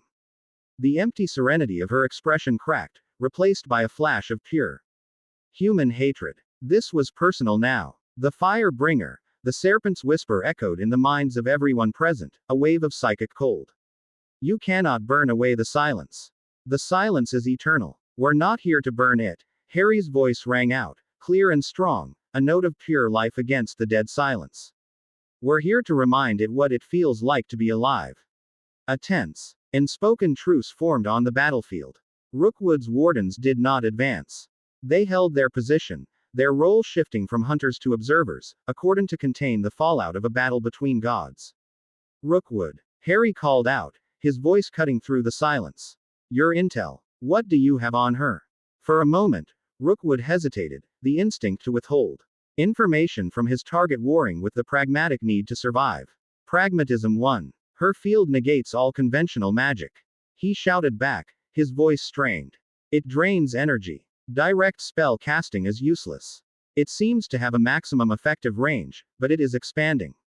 She has a focus. Remilda yelled, her eyes locked on a dark, twisted locket of black metal around Morwen's neck, the locket of Salazar Slytherin. The serpent's power is anchored to it. It's her phylactery. The battle began without another word. It was a conflict of concepts, a war of philosophies played out with apocalyptic force. Harry drove his hands downwards, palms flat against the cobblestones. A wave of pure, golden life energy surged from him, not as an attack, but as a wave of restoration. Where it passed, the creeping gray decay was reversed. The color flooded back into the stones. The crumbling bricks of the building solidified, their vibrant red returning. He wasn't just shielding. He was actively healing the world. Fighting the entropy at its source. A frozen witch, whose arm had begun to turn to dust, saw the limb reform, her skin regaining its color, her form held safe in the golden light. He was a one-man triage unit for reality itself. While Harry played defense, Romilda became the very essence of offense. She rose into the air, lifted by the sheer force of her own power, a living star of fury and fire. She didn't cast spells. She unleashed creation's chaotic birth. You want stillness. You want quiet. She screamed, her voice raw with power. Have some noise. She threw her arms wide. And a firestorm erupted from her. It was not a simple jet of flame. It was a swirling, chaotic vortex of pure energy, a miniature sun brought to life in the heart of London. The heat was so intense that the air itself seemed to catch fire. The roar of it was deafening, a symphony of destruction that was, in its own way, a hymn to life's chaotic vibrancy. The firestorm did not target Morwen directly. It slammed into the edges of her stasis field. The effect was spectacular. It was as if two opposing realities were tearing at each other. The air shimmered and cracked. Flashes of impossible color and deep, abyssal darkness erupted where the two forces met. Romilda was literally burning the seams of Morwen's entropic reality, pouring so much energy into the system that the void had no choice but to shrink. The gray stasis field, which had been steadily expanding, began to recede. Morwen, for the first time, looked strained. Maintaining the field against such a ferocious, dire court assault on its conceptual nature was costing her. The serpent had underestimated the sheer, raw output of a fully unleashed flame witch. She focused her power. A bolt of pure, black nothingness, a lance of absolute zero. Shot from her hand directly at Romilda. Harry saw it coming. Without turning, he flung a hand up. A shimmering, translucent shield of golden energy appeared in the air, intercepting the bolt. The shield didn't shatter. It groaned, the golden light turning a sickly, bruised purple where the bolt struck, the energy being drained at a terrifying rate. It held, but Harry grunted with the effort. A trickle of blood running from his nose. Resisting that much focused nothingness was like holding his hand in a metaphysical black hole. The battle raged, a terrifying, beautiful, and apocalyptic stalemate. Below, Harry was a font of life, a golden anchor holding reality together, healing the damage as fast as Morwen's passive aura could cause it. Above, Romilda was a chaotic goddess of fire, a screaming, burning engine of pure energy, forcing the active front of the stasis field back inch by painful inch. The cost was immense. Harry felt his own life force being stretched thin. The endless well of the phoenix showing its limits when faced with a true void. Romilda was burning herself out, her face pale with strain beneath the fiery corona, her own life energy the fuel for the star she had become. They were in a war of attrition against a concept that did not tire. They could not win. They could only hold the line. And as the battle reached its peak, a new, chilling realization dawned on Harry. Morwen wasn't just trying to win. She was gathering power. Every spell the Ministry had cast, every joule of energy Romilda was pouring into the fight, every spark of leaf Harry was using to heal. Her field was absorbing the runoff, the waste heat of their reality. The locket around her neck began to glow with a faint, dark light. She was using the battle itself as a forge. Preparing for her final transformation. This was not the main event. This was the serpent's molt. She was shedding the last of her weakness, using their own power to fuel her apotheosis into something truly unstoppable. And Diagon Alley was just the crucible. Chapter 8. The Dawn of the Phoenix King. The stalemate was a lie. Every second they fought, every erg of energy they expended, they were losing. Harry felt it as a growing coldness at the base of his soul, a drain that his own regenerative abilities could not replenish fast enough. He was pouring life into a sieve, and the sieve was growing larger. Romilda felt it as a hollowing exhaustion, the brilliant supernova she had become was consuming its fuel at an unsustainable rate. Her fire, once a joyous expression of her being, now felt like it was burning her from the inside out. Morwen, by contrast, was growing stronger. The locket on her chest pulsed with a malevolent, dark light, a black heart drinking in the chaotic energies of the battle. The power she was siphoning from their struggle was not just being stored, it was reforging her. The last vestiges of the frightened girl were being burned away in the crucible of her own hatred. Leaving behind something cold, perfect, and absolute. Harry. Romilda's voice was a strained cry, cutting through the roar of her own firestorm. I can't hold this forever. She's absorbing it. He knew. He could see the truth of it. They were trapped in a feedback loop, their own power being used to forge the weapon that would destroy them. They had to break the cycle. But how? A direct assault was useless. It would only feed her more power. A retreat was unthinkable. The moment they left, the stasis field would wash over Diagon Alley and beyond, a grey tide of nothingness that would not stop until it had consumed London. It was in that moment of desperation, feeling Romilda's strength begin to waver, that Harry understood. He had been fighting on her terms. He had been trying to fill the void she created. To outpower her nothingness with his everything. It was a fool's errand. You cannot defeat a vacuum by throwing things into it. You defeat it by removing the walls that contain it. The umbral serpent was a being of stasis. Of order. Of silence. The phoenix was not its opposite in the way he had thought. The phoenix was not chaos. It was life. Vibrant, messy, unpredictable, and absolute. He had been using his power as a tool. To heal, to shield, to fight. He had not been using it as a statement. Romilda. He yelled, his voice ringing with a new, sudden authority. Tie that cut through her pained concentration. The target isn't her. It's the world around her. Don't feed her your fire. Give it to the alley. Set the very stones alight. Not to destroy, but to awaken. Drown her in life. It was a desperate, insane gamble, a complete reversal of tactics. But she heard the truth in his voice. She trusted him. With a gut-wrenching effort, she reined in the raging eye. Inferno that was focused on the edges of Morwen's stasis field. For a terrifying second, the gray void surged forward as the pressure relented. But then, she unleashed her fire anew, not as a weapon, but as a gift. She didn't aim at Morwen. She aimed at everything else. A rain of pure, golden red fire, the color of a sunrise, poured down onto Diagon Alley. It did not burn. It did not melt. Where it touched the frozen, gray cobblestones, they flared with warmth and color. Where it touched the petrified wizards and witches, the life that Harry had been preserving within them surged, their forms suffused with a gentle, fiery light. The dormant magic in the wands lying on the street, in the ingredients in the apothecary, in the very bricks of Gringotts, began to sing, awakened by the raw, elemental infusion. Morwen faltered. Her power, the great stillness, was predicated on the absence of energy, the silence of magic. But now, the entire street was screaming with a chorus of awakened life. Her stasis field, which had been a uniform, spreading void, began to fray at the edges, unable to maintain its integrity in an environment that was suddenly super-saturated with chaotic, vibrant magical energy. The silence was being drowned out by a symphony.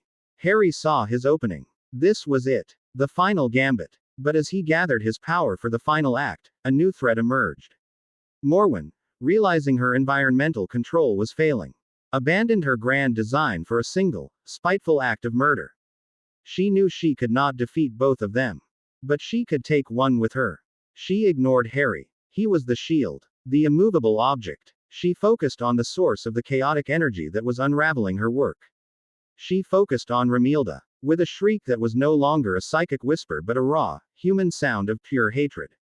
She raised both hands. The locket on her chest flared, and all the power she had absorbed, all the stolen energy of the battle, was focused into a single, terrifying beam of pure annihilation.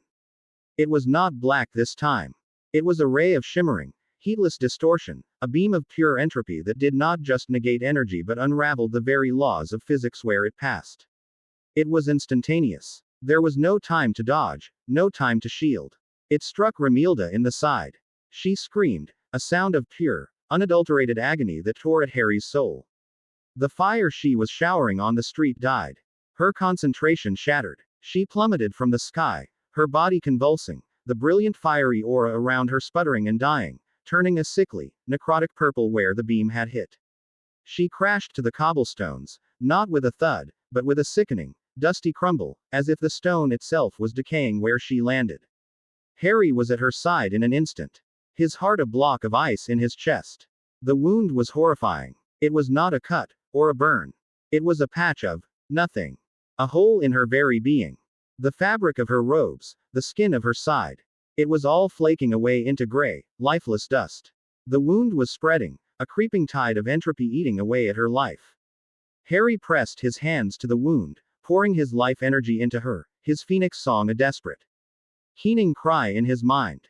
But it was like trying to fill the ocean with a cup. The stasis was too pure, too concentrated. His healing energy was being consumed, unmade, as fast as he could supply it. He could slow it, but he couldn't stop it.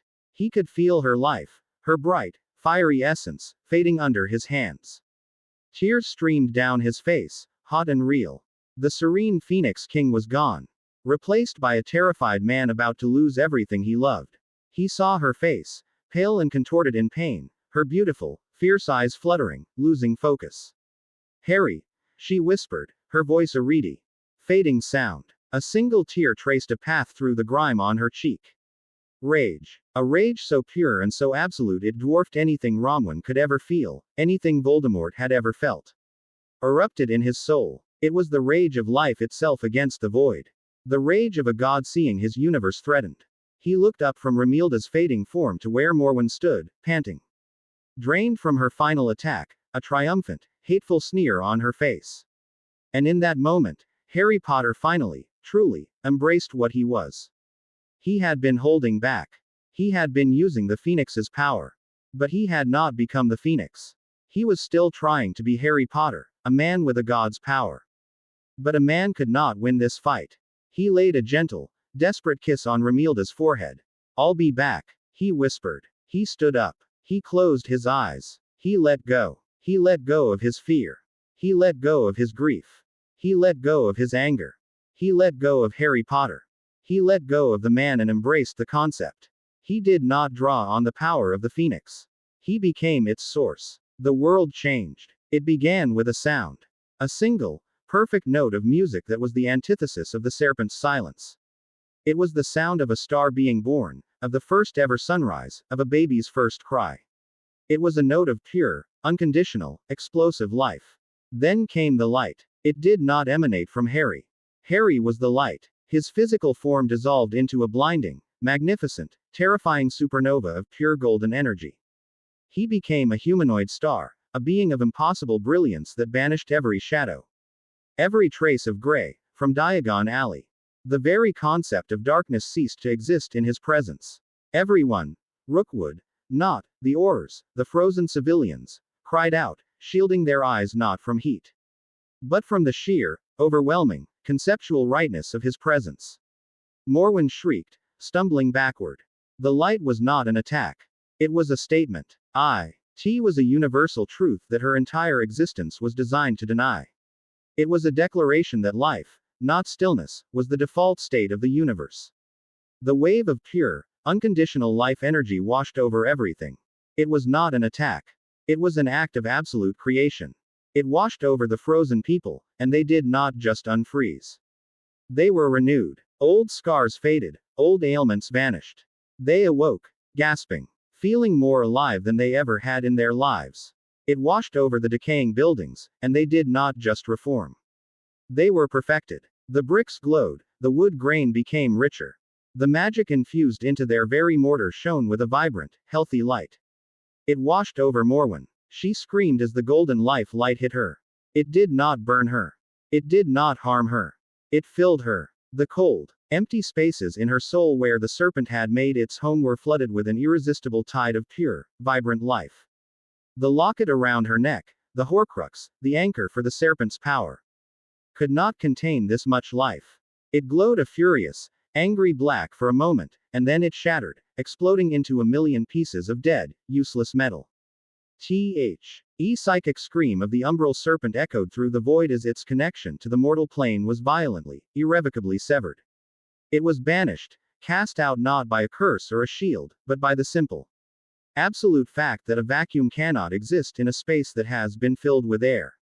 Morwen collapsed to the ground, the black frost around her evaporating, the dead light in her eyes extinguished. She was left a pale, shivering, broken girl in a simple black dress, the great and terrible power that had defined her gone as if it had never been. And the light washed over Romilda. It sank into her wound, not to fight the entropy, but to simply erase it. It rewrote the damage. It declared that the wound had never happened. The decaying flesh reformed, the hole in her being was filled, the Life that was fading returned in a brilliant, fiery rush. Her eyes snapped open, clear and bright, and she gasped, taking a deep, shuddering breath, her own inner fire reigniting in response to his overwhelming life. The golden light held for a moment longer, a silent, triumphant declaration. Then, with a gentle sigh, it contracted, softened, and resolved back into the form of a man.